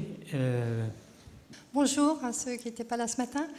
Donc Claire Brun, je suis docteur en biologie moléculaire. Et je suis maître de conférence à l'Université catholique de Lyon. Bonjour à toutes et à tous. Donc, je m'appelle Mathieu Guillermin, je suis initialement physicien et plus récemment philosophe plutôt des sciences et puis éthicien. Moi, j'aime pas beaucoup le terme, mais en tout cas, je suis maître de conférence ici à l'UCLI pour un tout petit peu de physique et principalement pour de l'éthique pour le coup. Donc, au moins, j'enseigne l'éthique à défaut d'être éthicien. Merci. Alors, dans un premier temps, on va vous demander, Claire et Mathieu, de réagir et de poser quelques questions aux intervenants. Et ensuite, on passera la parole à la salle. Alors moi, je suis toujours autant époustouflée de voir combien on a tendance à projeter une âme et des intentions humaines sur tout objet en mouvement, et en particulier donc sur les robots. et voir que leurs traits émotionnels qu'ils présentent vont conditionner de façon aussi importante nos comportements. Ça, c'était la première remarque. La deuxième, c'est pourquoi, enfin pour moi, c'est pourquoi vouloir que les robots ressentent. Est-ce que c'est vraiment important qu'ils aient une intériorité? À la limite, on s'en fiche, hein, enfin moi je trouve. Ce qui est important, c'est qu'ils présentent des signes extérieurs de ce ressenti émotionnel, donc qu'ils puissent parfaitement simuler leur ressenti. Qu'ils aient une intériorité ou pas, moi je ne sais pas si vous avez une intériorité, mais à la limite. Hein. Ce que je vois, c'est l'interaction qu'on peut avoir mutuellement, et c'est ces signes extérieurs que vous présentez et qui nous permettent d'interagir ensemble. C'est clair que c'est la même question pour l'intelligence. Le fait de savoir est-ce qu'il y a une intériorité, des sentiments ou de l'intelligence, c'est une question, on va dire, qui a l'air sympathique, mais dans les faits, c'est pas une question importante. Ce qui est vraiment important, c'est ce que ça dégage et c'est les conséquences que ça a. Donc on est bien d'accord. Ensuite, il y a vraiment derrière des problèmes entre guillemets d'éthique, d'utilité sociale. Il y a des questions à se poser sur est-ce qu'on veut ces robots, est-ce qu'on veut que ces robots soient sociaux. Donc il y a des gens qui ont posé un certain nombre de choses, comme par exemple le fait de dire que les robots devraient rester neutres, ne surtout pas être intégrés dans nos vies, ne surtout pas connaître notre intimité, et qu'il faut qu'ils restent dans des fonctions dans lesquelles, en gros, on leur interdit l'accès et l'utilisation d'informations entre guillemets personnelles. Mais derrière, il y a le problème de l'usage qui fait que si le service est sympathique, le problème c'est que l'individu final, s'il trouve ça fun et sympa, il a envie de s'en servir. Donc si le robot connaît ses amis, il peut discuter avec lui, très vite on parle, très vite il va nous donner des conseils. Et si ces conseils sont plutôt bons, on va continuer et petit à petit il va avoir une place de plus en plus importante. Et interdire ça, si ça marche, c'est compliqué. C'est-à-dire que si on peut mettre en place des aides sociales qui marchent, et si on a des mécanismes qui font ça, voilà. L'exemple typique aujourd'hui, c'est les sites de rencontres et les technologies d'intelligence artificielle qu'il y a derrière. Si vous avez un site de rencontre qui est capable de vous trouver le grand amour, vous allez l'utiliser comme le montrent les statistiques des gens qui utilisent ces systèmes. Et si on ramène ça après, si vous avez un robot qui est capable d'enlever les conflits à l'intérieur d'une famille, qui est capable de faire le lien transgénérationnel entre les jeunes et les personnes plus âgées, et que ça marche, c'est vite fait qu'on va peut-être lui laisser sa place, etc. etc. Donc le problème c'est est-ce qu'on accepte ça et est-ce qu'on interdit quelque chose qui finalement a l'air d'avoir une utilité individuelle pour protéger autre chose qui peut être très dur à comprendre par les gens. Oui, donc la question c'est est-ce qu'il faut contrôler leur utilisation et puis contrôler les tâches spécifiques auxquelles on les destine. Oui, peut-être deux éléments de réponse. D'abord, par rapport à l'empathie, développement d'avatars empathiques ou de robots ultimement empathiques. C'est sûr que mon approche, mon expérience m'amène vers l'utilisation de la technologie pour mieux comprendre l'humain. Donc, l'idée, c'est de mieux comprendre l'humain et peut-être aider l'humain dans certaines situations, aider la réadaptation, aider la psychiatrie, aider d'autres aspects thérapeutiques. Et c'est certain que le développement de cette technologie-là vont aussi être appelés à faire que la technologie va être plus, disons, près, où la frontière entre la technologie et l'humain va se fondre graduellement, selon moi. Mais de l'étudier par rapport à le défendre, je pense que ça se fait. On est entouré de technologie. L'effet de la technologie, il faut le mesurer, il faut l'étudier. Donc, ce n'est pas en l'interdisant, je pense, qu'on va arriver à avancer et le comprendre et mieux l'intégrer. Le comportement humain, on le gère, on légifère par rapport au comportement humain, on a des lois, on est encadré dans la société. Je pense que l'intelligence artificielle peut aussi être encadrée de la même façon. Après, peut-être pas dans le même cadre, mais devra l'être encadrée aussi. Professeur Mauguière, vous vouliez réagir? Oui, je voulais dire à Claire Bras que je la trouve bien dure avec les robots. Finalement, qu'ils éprouvent ou non de la douleur, par exemple, ce n'est pas important dès l'instant où ils sont empathiques, si vous en éprouvez. Mais la question, c'est que les humains qui n'éprouvent pas de douleur ont d'énormes difficultés à éprouver de l'empathie. Et donc, on est obligé de se dire que le robot optimal pour être empathique ou pour comprendre les émotions d'autrui, serait un robot capable d'avoir un ressenti. C'est toute la théorie de l'embodiment, du fait que pour la douleur, vous avez une représentation du corps d'autrui qui s'intègre à la représentation que vous avez vous-même de votre propre douleur au même endroit dans votre cerveau. Si vous n'avez pas cette représentation-là, je pense que jamais vos robots, que vous méprisez un peu quant à leur vie intérieure, ne pourront être pleinement empathiques vis-à-vis de vous. Non, mais je faisais un peu l'avocat du diable en me disant qu'effectivement, quand on utilise à bon escient un robot, c'est merveilleux, mais qu'il y a peut-être des risques éthiques, voilà, sur leur utilisation. Alors je me permets aussi, mais tout de suite on va aller après avec Mathieu. Justement, je me suis demandé quand même, aussi bien dans le deuxième exposé que dans le premier, la différence entre empathie et mimétisme. Elle vaut le coup d'être regardée, y compris en termes d'intériorité d'ailleurs. Est-ce que vous auriez copier, éprouver et éprouver, c'est pas la même chose, hein. Donc, dans l'empathie, moi j'entends quelque chose où la personne est engagée, pas par simple mimétisme, mais est-ce que vous pouvez préciser ça?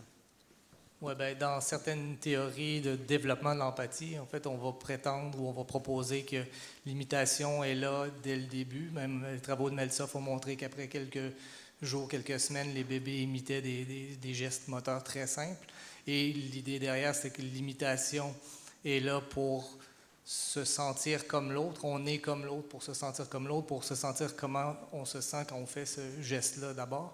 Et ultimement, ce que j'appelais les composantes cognitives ou la théorie de l'esprit, mentalisation, émerge plus tard dans l'enfance, à 3 à 5 ans. Donc c'est cette composante de l'empathie-là que c'est controversé, mais à part les grands singes, les animaux n'auraient pas cette faculté-là de se sortir de sa propre perspective et aller vers l'autre. Donc l'imitation est là, mais c'est pas du tout suffisant en soi pour développer l'empathie. Ça prend autre chose, il faut se dégager de cette tendance-là à raisonner avec l'autre. Mathieu? Ok. Moi déjà, je voulais revenir sur la question de l'intériorité des robots ou des choses comme ça, ou est-ce que, pour rebondir sur ce qui vient d'être dit, est-ce que le robot ressent? Alors ça, je pense que c'est vraiment pas une question maintenant. C'est des débats philosophiques quand même, mais globalement, il faut bien se dire, même si on parle de réseau de neurones ou de choses comme ça, un réseau de neurones artificiel, comme on a vu tout à l'heure, c'est quelque chose qui transforme des données en d'autres données. Donc ça transforme une photo, une image, en quelque chose d'autre qu'on peut utiliser, parce que, par exemple, si on a des transformations qui transforment toutes les photos de visage en un seul truc qu'on peut maîtriser et qui n'est pas le même que toutes les photos de chiens ou de voitures, par exemple, que ça transforme autrement les photos de chiens, les photos de voitures, eh ben on a quelque chose qui nous permet qui est utilisable par un ordinateur pour distinguer de manière automatique entre une photo de visage, une photo de chien, une photo comme ça. Mais ça reste de la transformation de données. Alors, le jour où la transformation de données nous permettra d'avoir des systèmes qui sont complètement indistinguables que des humains, on aura peut-être des questions philosophiques sur l'intériorité, ou quand on s'approchera de ça, mais pour l'instant, c'est pas vraiment la question. Par contre, on voit bien, tout ce qu'on a entendu aujourd'hui, ça pose quand même des questions sur notre spécificité à nous, surtout quand on couple avec les neurosciences. Et finalement, on a un peu l'impression qu'on se fait repousser. On peut faire de la prise de décision avec des robots, on peut regarder la prise de décision, comment ça fonctionne avec les neurones. Et ce que nous, notre expérience vécue d'être qui prenons des décisions, qui avons des émotions, on se sent quelquefois un peu repoussé. Donc ça, c'est un premier enjeu, moi, qui m'apparaît, en tout cas avec mon filtre de personne qui fait de l'éthique. Et il me semble que pour aller résister, je sais pas s'il faut résister à ça, mais pour gérer ça, c'est pas juste de se dire non, mais attendez, c'est bien évident que ça n'y touche pas en rejetant les connaissances scientifiques, mais c'est peut-être en allant de l'intérieur. Et j'ai beaucoup aimé ce matin et tout à l'heure, j'ai entendu des éléments où on voyait bien que, par exemple, juste un comportement d'aide, c'est pas encore de l'empathie. C'est une question d'intention. Donc, on a l'impression, j'aimerais bien vous entendre là-dessus, qu'on a besoin d'une approche très très interdisciplinaire. Alors, sûrement pour faire ce que vous faites spécifiquement, mais aussi pour réfléchir à cette question de quelle est notre spécificité à nous et du coup, quelle est notre place. Et puis la deuxième question que je vous propose de rebondir aussi, c'est du coup, après, vu que nous, a priori, on a encore la spécificité d'avoir des buts et des intentions, quels sont nos buts avec tout ça? Parce que quand on voit Google, enfin tu as mentionné Amazon, moi j'avais vu Google Duplex, toute une salle qui applaudit au fait qu'on puisse tromper quelqu'un, lui faire croire que c'est une personne normale qui prend rendez-vous alors que c'est une machine. Tout le monde applaudit en disant bravo, et que l'argumentaire derrière c'est vous serez plus performant, vous perdrez moins de temps à parler avec quelqu'un d'autre. Mais bon, si vraiment je ne veux pas prendre de rendez-vous, j'ai des systèmes maintenant très efficaces pour prendre des rendez-vous en ligne sur un agenda. Donc est-ce que j'ai besoin de cette technologie-là pour ça? Et donc il y a cette question de but. Mais je suis sûr qu'il y a plein de choses positives derrière tout ça. Mais on voit bien là l'exemple d'un but qui semble être fantastique, et enfin d'une application qui semble être fantastique. Mais en fait, est-ce que le but est là derrière? Une bonne question. Alors, qui répond à l'une et l'autre? C'est clair qu'il y a beaucoup de questions qui se posent derrière, qui sont des questions d'utilité sociale, d'utilité individuelle et d'éthique. Et la question, elle se pose à plusieurs niveaux. Il y a le côté, est-ce que ces solutions robotiques vont m'aider? Et c'est difficile, à partir du moment où ça nous aide, nous individus, de se dire, oui, mais j'en veux pas parce que c'est peut-être pas bien au niveau sociétal. Pour moi, on revient dans le problème de l'individu qui veut plein de choses pour lui, et de la société qui, elle, se pose des questions. Et il y a le problème entre nos droits, nos libertés, nos devoirs. Et si là-dedans, on peut trouver des solutions technologiques qui nous font gagner individuellement, mais qui, au niveau sociétal, sont plutôt dangereuses, eh ben, c'est difficile de les bloquer parce que les individus veulent y aller. Donc pour moi, on a vraiment cette question-là. Et il y a l'autre question derrière qui est pour moi liée aux définitions de, je crois que c'est Paul Ricoeur, pardon, où clairement, dans les questions qu'on doit se poser, c'est un beau lapsus comme pour tout à l'heure, si on reprend sa définition de quel doit être le but de l'éthique, il dit en gros il faut protéger la société, enfin définir une espèce de morale, mais il dit et il faut aussi protéger la nature de l'homme. C'est-à-dire que si jamais on met en place une technologie qui peut mettre en danger la nature même de l'homme, il faut peut-être l'arrêter. Et c'est vrai que, je reviens du coup à la question, c'est-à-dire que si on met en place des trucs qui peuvent faire tout ce qu'on peut faire, est-ce que là on n'a pas touché à la nature de l'homme? Et dans ce cas-là, est-ce que par définition il ne faut pas l'interdire? Mais je reviens au truc du départ, c'est que les individus, la société dirait oui, il faut protéger, c'est pas bien, et il faut protéger parce qu'il y a un risque à long terme, ou il y a un risque de société, d'emploi ou autre. Puis d'un autre côté, il y a l'individu qui se dit ouais, mais moi si ça me facilite ma vie à court terme, et ça facilite la vie de mes enfants, eh ben, je veux y aller, et puis les conséquences sociétales, c'est pas mon problème, moi c'est ma vie d'aujourd'hui qui a une importance pour moi. Et en plus, dans ce contexte, il y a un autre truc qui est caché pour moi, c'est le fait que derrière ces technologies, il y a des groupes, il y a de l'argent, et on est aussi manipulé par des lobbies ou autres qui sont là pour nous pousser dans l'acceptation de choses, parce que derrière, il y a des gens qui ont des intérêts financiers à ce que ces choses passent. Et du coup, il faut aussi faire la part des choses entre pourquoi est-ce qu'on essaye de me dire que c'est génial, qui me dit que c'est génial, parce qu'il peut aussi y avoir des situations dans lesquelles c'est même pas génial à court terme, mais je suis quand même prêt à y aller.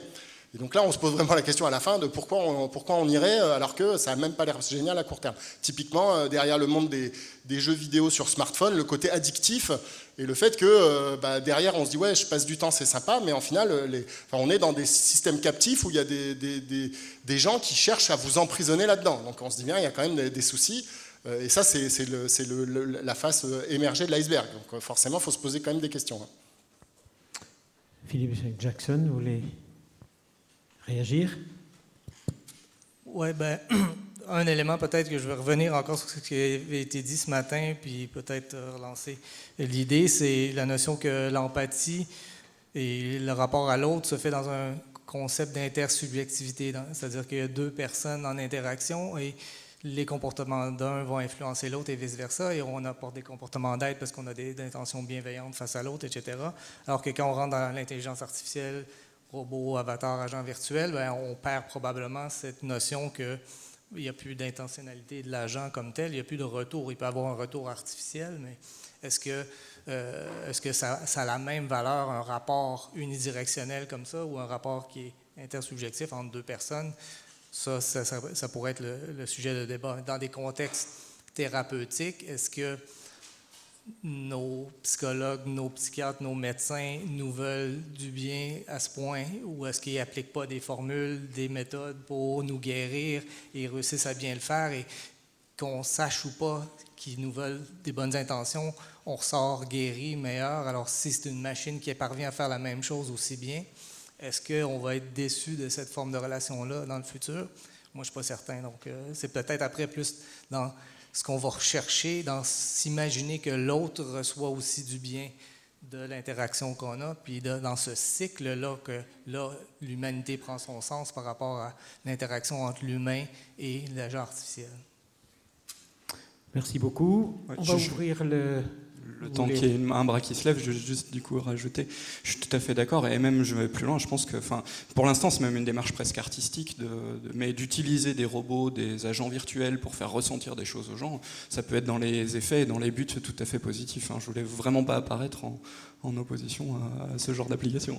Alors, une question là, une autre là. On va prendre quelques questions ensemble, et puis après vous répondez comme vous l'entendez, les quatre.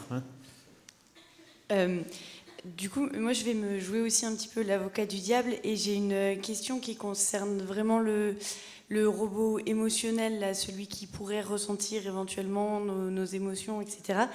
Et ma question s'adresse du coup plutôt à vous, Mathieu Guillermin. Moi je me demande qu'est-ce qui pousse à l'aube de 2019 l'homme avec un grand H à construire un truc qui va le remplacer. Et enfin, moi ça me pose question. D'autant plus que quand on regarde tous les films de science-fiction, etc., on sait que la fin, elle n'est jamais très très positive. Et du coup, ça me pose question. Et voilà. Effectivement, l'IA incarnée, pourquoi les robots, de toute façon, effectivement, permettent une interaction sociale et émotionnelle beaucoup plus poussée. Parce qu'effectivement, chez ce philosophe, Simondon, il y a une individualisation technique. Et à partir du moment où un humain peut-être reconnaît les critères d'un individu, et ça nécessite peut-être le fait qu'il ait une délimitation corporelle en fait, et une sorte d'autonomie visuellement, on reconnaisse l'autonomie dans le mouvement, dans les actions, même si elle est peut-être un peu... on sait qu'en fait c'est piloté, programmé.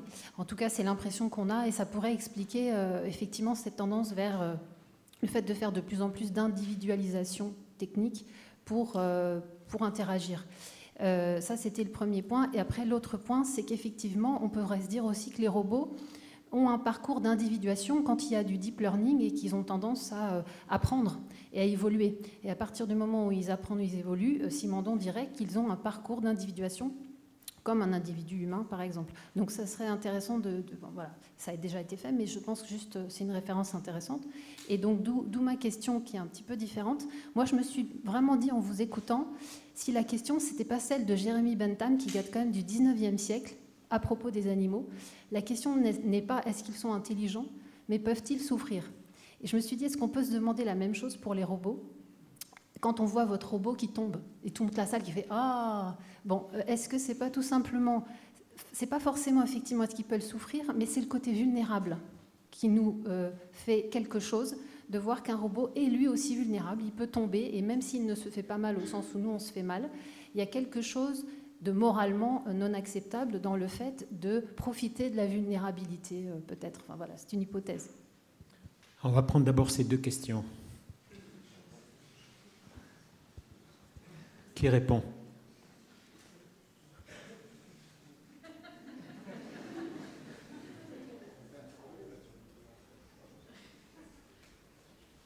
Étant donné que j'ai été interpellé nommément. Pourquoi construire quelque chose qui va nous remplacer? Alors, merci Béatrice, hein, j'allais parler de Simondon aussi. Je ne sais pas déjà si ça va nous... Enfin, je suis sûr que ce n'est pas nous remplacer. Mais en tout cas, on construit des choses, il y a une part d'inertie. Clairement, dans ce qu'on fait, il faut faire des trucs plus puissants. Alors, si on peut faire des algorithmes qui détectent un chat, il faut faire des algorithmes qui détectent autre chose. Et puis, du coup, ça donne la possibilité de faire des voitures autonomes. Donc, on va faire des voitures autonomes. Ça donne la possibilité de faire des agents conversationnels pour prendre des rendez-vous à notre place. Alors, faisons-le. Et encore une fois, on n'a pas la force éthique sociétale nécessaire, mais parce qu'on ne se pose pas les questions collectivement, c'est un problème, de s'affirmer et de dire quels sont les buts. On explicite, on débat, et qu'est-ce qu'on veut, et pourquoi. Et ça, c'est vraiment un problème. C'est aussi qu'on a un manque de conscience de ce que sont ces outils-là. On laisse les gens, moi je l'ai entendu encore dans d'autres choses, notamment en santé, il y a beaucoup d'intelligence artificielle ou de machine learning en santé. Et les gens se laissent dire c'est une boîte noire, c'est des algorithmes, ça va résoudre les problèmes. Mais quand on rentre dedans, après, on n'a pas besoin d'aller dans les détails, mais c'est possible de comprendre un peu ce qui se joue. Encore une fois, un réseau de neurones artificiels qui fait du deep learning, ça fait des transformations de données pour classifier. Bon, ça, on peut le comprendre, qu'on n'est pas obligé de se laisser emmener comme ça dans des discours très opaques, parce qu'on a besoin de cette lucidité, transparence peut-être pas, mais en tout cas compréhension minimum pour après se dire qu'est-ce qu'on veut. Parce que l'idée qu'il va y avoir un remplacement généralisé, ça, c'est pas vrai, mais par contre, on peut agiter ça un peu en chiffon rouge, et on empêche le vrai débat qui est, en fonction des techniques telles qu'elles sont, et là on demande aux spécialistes quelles sont les limites de vos techniques, qu'est-ce qui marche, qu'est-ce qui est vraiment faisable, qu'est-ce qui l'est pas, parce qu'on en a parlé un tout petit peu, mais même les scientifiques, eux, quand ils publient, ils disent ça marche super bien, mais en fait, dès qu'on regarde un peu dans le détail, qu'on applique ça dans des contextes ouverts par rapport au laboratoire, ça marche beaucoup moins bien. Et donc du coup, avec les scientifiques, quelles sont les limites, quelles sont les possibilités, et qu'est-ce qu'on en veut. Mais ça, il faut que tout le monde y participe, et donc il faut que nous aussi, public, on soit un peu plus conscients de ce qui se joue. Et donc, voilà, c'est déjà pas mal. Voilà. Ouais, peut-être la position, en fait, réaliste. Les limites sont réelles, et c'est vrai qu'on est à des années-lumière de ce que la science-fiction nous écrit. Benjo à Montréal, qui est un leader de l'intelligence artificielle, dit lui-même qu'on est encore très loin d'agents complètement autonomes et d'agents virtuels conversationnels complètement autonomes. C'est sûr que il y a encore plusieurs limites, ce qui fait que la fin pessimiste du film, on a encore beaucoup de jeux pour y participer finalement. On ne va pas subir la suite de l'intelligence artificielle, on va y participer et on va la construire en ayant, je pense, vu venir d'avance. La plupart des films d'intelligence artificielle, la machine arrive sans qu'on se doute qu'elle puisse prendre des décisions par elle-même, etc. Donc ça finit souvent mal, mais je pense qu'il y a un message plus positif derrière, c'est qu'on peut... on peut voir venir le débat. Le débat éthique, il est là aujourd'hui, il est très présent sur la table. Les gens en intelligence artificielle, en éthique, en neurosciences se rencontrent et forment des regroupements pour se poser les bonnes questions. Je pense que si on fait l'analogie avec un enfant aussi est un agent intentionnel très rapidement. On ne le laisse pas aller à faire ce qu'il veut, quand il veut, tout le temps. On est là pour l'encadrer. Il y a des systèmes de valeurs qui sont là. Après, les systèmes de valeurs sont pas toujours compatibles sur notre Terre, mais on survit quand même. Donc, je pense qu'il va y avoir des systèmes de valeurs peut-être différents aussi avec l'intelligence artificielle, mais ce n'est pas nécessairement vers une voie défaitiste de l'humanité. Fabrice Jumel, juste assez court pour qu'on puisse avoir d'autres questions. Merci. C'est vrai que la science-fiction nous a habitués à des dystopies plus que des utopies sur la robotique. Donc moi, personnellement, j'enseigne aux étudiants un peu à passer ce cap, et je pourrais dire que je fais partie des gens qui œuvrent à la création de ce futur. Et pourtant, je suis très vigilant aux risques. Mais il faut bien comprendre qu'aujourd'hui, il y a plein de choses au niveau de notre société qui peuvent être aidées par des solutions technologiques. Moi, je suis le premier à dire qu'on n'aurait pas besoin de robots d'aide à la personne, il suffirait qu'il y ait des humains partout. Sauf que dans les faits, qui est prêt à donner tout son temps libre pour aider sa famille, son voisin, etc. C'est-à-dire, aujourd'hui, il y a des besoins, et il y a beaucoup de gens qui sont dans la solitude, il y a beaucoup de gens qui ne peuvent pas avoir des traitements, entre guillemets, sociaux minima, et on n'a pas, personne donne en masse des solutions à ça. C'est-à-dire, est-ce que les gens sont prêts à consacrer 30% de leur temps aux autres, et dans une forme potentiellement non économique? Aujourd'hui, la société, elle répond plutôt pas positivement à ça. Du coup, la mise en place de ces solutions peut amener, pour des personnes, à quelque chose. Il y a des risques qu'on peut imaginer, mais je veux dire, il y a derrière, voilà. Qui veut revenir en arrière sur les progrès technologiques si on remonte sur ces 100 ou 200 dernières années? Nous, à notre échelle, on a plutôt l'impression, enfin, si on vous dit on vous retire vos téléphones portables, vous allez être assez frileux vis-à-vis de ça. Et si demain on voit ce que ça donne, là on pourra avoir éventuellement un avis sur est-ce qu'il y avait un plus ou un moins. Avec des indicateurs, on pourra le savoir. Peut-être que réellement, à un moment donné, il va y avoir une perte et là les gens vont rejeter cette technologie. Alors, 2 nouvelles questions. Moi j'avais une question, mais il y a une autre question qui vient d'émerger à la suite de votre intervention, M. Jumel. Vous avez dit, est-ce qu'il y a beaucoup de personnes qui sont capables de donner 30% de leur temps sous forme non économique pour aider les autres? est-ce que les robots vont être une forme non économique? Donc l'investissement dans le robot, vous pourrez le faire en investissement en emploi ou en humanisation des sociétés. Ça, c'est une question émergente. Ce n'était pas ma question d'origine. La question d'origine, c'est que j'ai entendu beaucoup parler d'éthique, que hier en informatique, on a constitué la Commission nationale informatique et liberté, CNIL, et est-ce qu'on peut imaginer aller plus loin en robotique sans instituer ce genre d'organisme? Et est-ce que l'éthique dont vous parlez, pour moi, l'éthique, c'est un espace de questionnement. Il ne va pas ouvrir sur que j'appellerais une déontologie qui sera un espace de législation. Voilà. Deuxième question, et on répondra à ces deux questions ensuite. Bon, oui, bonjour messieurs, dames. Allez-y, oui, on vous écoute. Est-ce que vous n'avez pas appuyé sur le bouton? Il faut que ce soit vert. Oui, excellent. Je voulais simplement rebondir sur un petit truc qui m'a interpellé tout à l'heure. Vous évoquiez la nature de l'homme. Voilà, c'est un sujet qui est assez ambigu déjà. Est-ce qu'on ne pourrait pas, au contraire, postuler ou accepter vraiment notre ignorance à ce sujet et imaginer que toutes les technos qu'on évoque depuis tout à l'heure, ce qui tourne autour de la machine, etc., pourrait être simplement un nouveau champ de contraintes qui nous permettrait à nous toujours d'aller un peu plus en avant, de nous épanouir, etc. Notamment sur le sujet de l'émotion qu'on évoque depuis tout à l'heure, puisque c'est le champ quand même dans les relations interpersonnelles qui, pour moi, je pense, souffre le plus de l'incompréhension, de l'erreur, de l'ambiguïté. Est-ce qu'on ne pourrait pas imaginer qu'un jour, si les robots deviennent suffisamment performants, pourraient prendre le relais et faire transiter cette information qui, dans l'intersubjectivité qu'on évoque à nouveau, reste une des plus ambiguës. Et à ce titre-là, nous alléger un peu la tâche et nous permettre, encore une fois, de faire une petite translation et d'être mieux ailleurs. Voilà. Merci. Sur ces deux sujets, alors qui sont énormes, des réponses courtes, bien sûr. Au niveau de l'éthique, pour revenir, je considère que c'est un élément central pour les roboticiens. Donc, par exemple, quand je prends dans le cas de l'école, on leur fait faire de l'éthique et de l'éthique appliquée, c'est-à-dire ils sont face à des vrais problèmes. On leur fait lire les documents qui ont été produits par la CNIL, qui a produit un document sur l'intelligence artificielle. Il y a des documents par le COMEST et le CERNA, on les fait lire aussi aux étudiants. Parce que clairement, c'est la mise en place d'une déontologie autour de la robotique, c'est quelque chose d'important. Et derrière, c'est comme vous l'avez dit, derrière, c'est pour arriver à de la législation. C'est-à-dire il faut un cadre, c'est extrêmement important. Et pour revenir sur les aspects financiers de la robotique, c'est clair que c'est des questions qu'il faut se poser, mais je pense que même financièrement, ça ne règle pas le problème au niveau du nombre et des projections sur combien d'individus pour s'occuper de combien d'individus. C'est-à-dire que même si on paye les individus, j'ai l'impression qu'on a vraiment un problème de comment avoir suffisamment d'individus pour gérer les personnes vieillissantes qui nécessiteraient une présence à temps plein. Donc je ne vois quand même pas de solution, même si je suis pro-humain, et je suis d'accord que si c'est une question d'argent, autant mettre l'argent sur l'humain. Mais je vois pas forcément en ça une solution.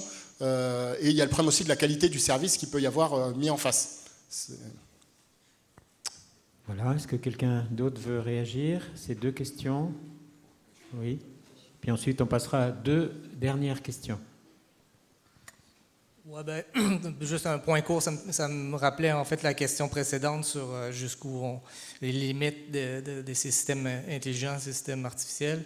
En fait, la notion d'émotion qui a été évoquée puis d'interaction sociale, je pense que c'est là le grand saut entre ce qu'on fait aujourd'hui avec l'intelligence artificielle, même le deep learning, c'est des jeux de données fixes. On rentre des jeux de données précis et on dit encore initialement ça c'est un visage, ça c'est pas un visage. Donc après ça, ils vont déterminer à l'intérieur de ça qu'est-ce qui est pertinent ou pas.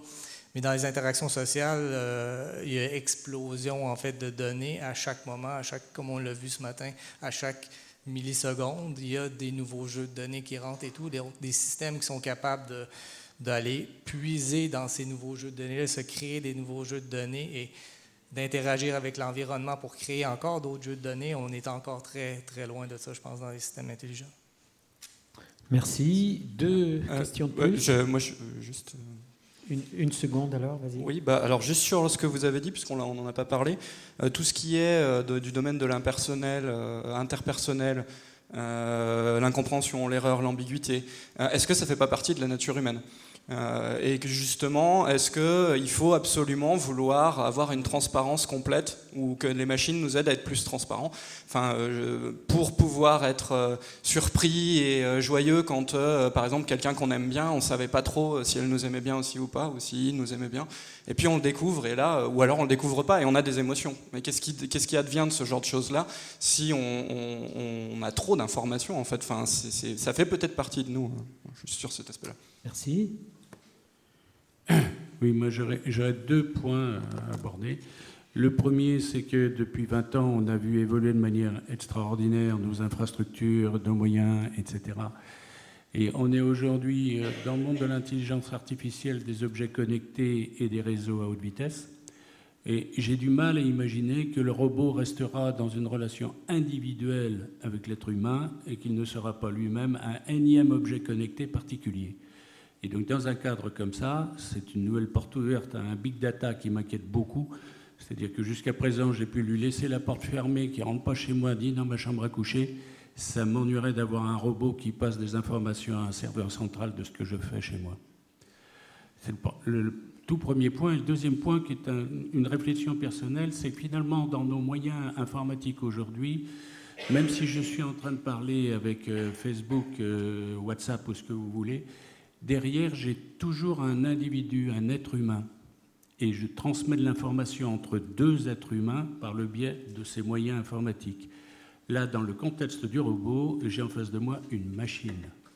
Donc, comment peut-on imaginer que cette technologie ne remplacera pas l'homme ? Et enfin, dernière question pour cet après-midi, pas pour le débat. Oui, merci. C'est un peu plus de bas étage, je pourrais dire. Mais pour revenir aux émotions, si on considère que l'émotion, c'est un état interne, c'est-à-dire, comme on a très bien dit tout à l'heure, que mimétisme et empathie ne sont pas la même chose. À ce moment-là, je vois une dichotomie intéressante, j'aimerais bien savoir ce que vous en pensez, une dichotomie, soit on impose cet état interne, c'est-à-dire on le programme, on crée dans le robot les structures, les algorithmes nécessaires pour recréer cet état interne qui ressemble à nos émotions, soit il se développe tout seul. Pour le recréer, je pense qu'on n'est pas au bout de nos peines, parce que déjà il faudrait savoir ce qui se passe dans notre cerveau quand nous sommes ennuyés ou amoureux ou quelque chose. C'est-à-dire que tant que nous ne saurons pas exactement quelle est la structure de nos pensées, et surtout de nos émotions, nous-mêmes, on pourra mal la programmer chez quelqu'un d'autre. Donc l'alternative, ce serait que la machine se développe progressivement et par interaction et par complexification arrive à passer d'un comportement à un état interne très brut, comme c'est arrivé dans le cours de l'évolution, où on est passé d'un pur réflexe d'un moustique qui s'en va quand il y a de l'air à un organisme qui développe quelque chose qui est un état interne qu'il peut sentir.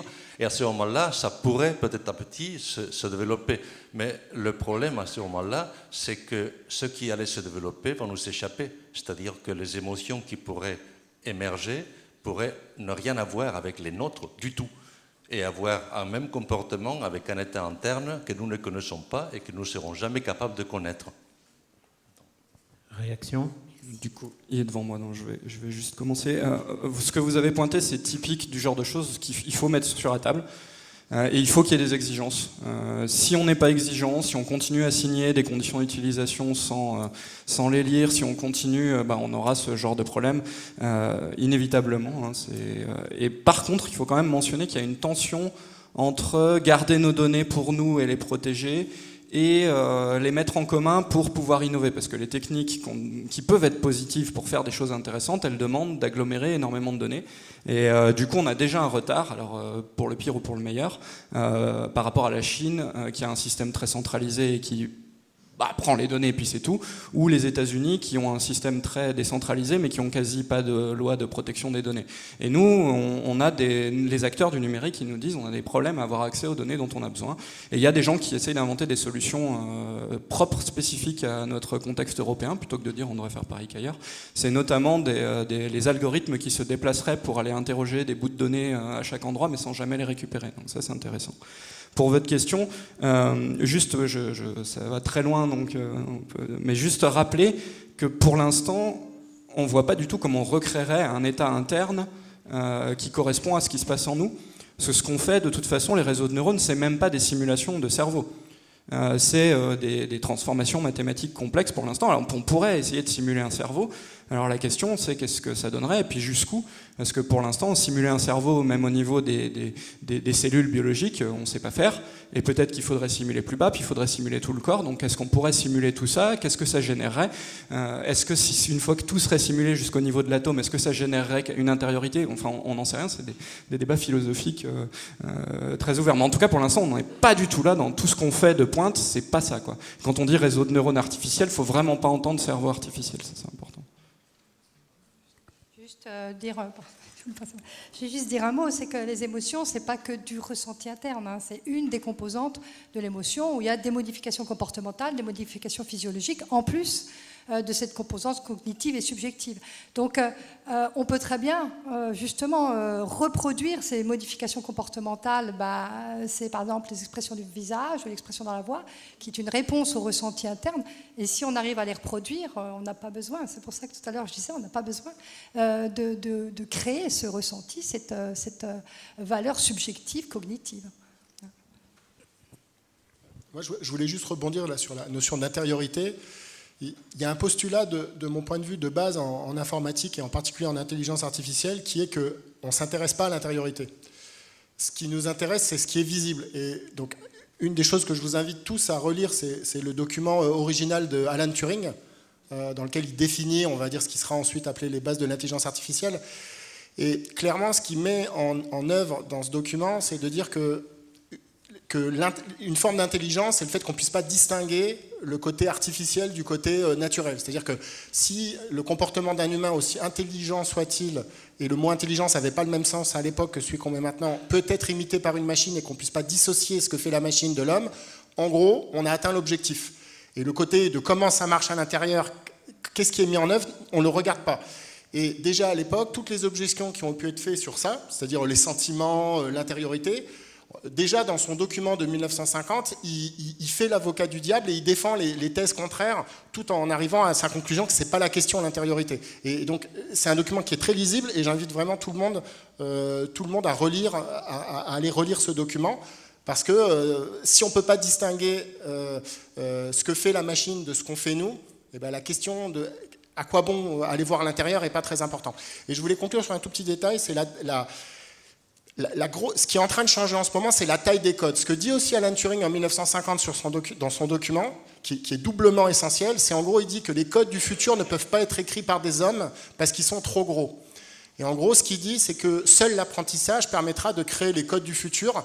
Et il cite le début des années 80 comme étant le moment où ces codes seront des codes faits par apprentissage parce que trop gros. Il faut bien comprendre que le cœur d'un système d'exploitation comme Linux ou Windows, c'est 1 méga, le cœur. Et aujourd'hui, on est sur des systèmes d'apprentissage qui font par exemple 8 gigas pour reconnaître des images. Le système Watson qui gagne le Jeopardy, c'est 150 téraoctets. Et la question qui se pose, c'est et demain, des codes qui feront des pétas et des pétaoctets de données, qu'est-ce qu'ils seront capables de faire?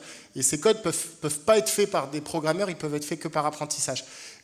Enfin, Turing, c'est tout ça qu'il met en place et il dit, si tout ça marche aussi bien qu'un humain, eh ben, on a atteint l'objectif, entre guillemets, de l'intelligence au sens de la suite de l'automatisation. Mais se pose toujours après la question de est-ce qu'on le veut, qu'est-ce qu'on tolère, quels sont les mécanismes éthiques et législatifs qu'on met en place pour éviter ça, si jamais on peut tendre vers ça. Voilà, il y a certainement encore beaucoup de questions que nous pourrions poser. Je pensais aussi à la question de l'émergence des propriétés que vous avez citées. On a entendu un robot à un corps. Oui, mais qu'est-ce que ça veut dire un robot à un corps par rapport à un humain à un corps? Et il est lui aussi un corps. Et je pensais aussi à cette notion d'intégration quand on a notamment des décisions à prendre, cette capacité qu'a l'humain d'intégrer qu'est-ce que ça veut dire en termes de neurosciences et qu'est-ce que ça peut vouloir dire en termes d'intelligence artificielle. Mais du coup, on fera une autre conférence et on vous invitera avec joie. On peut les applaudir et les remercier fortement.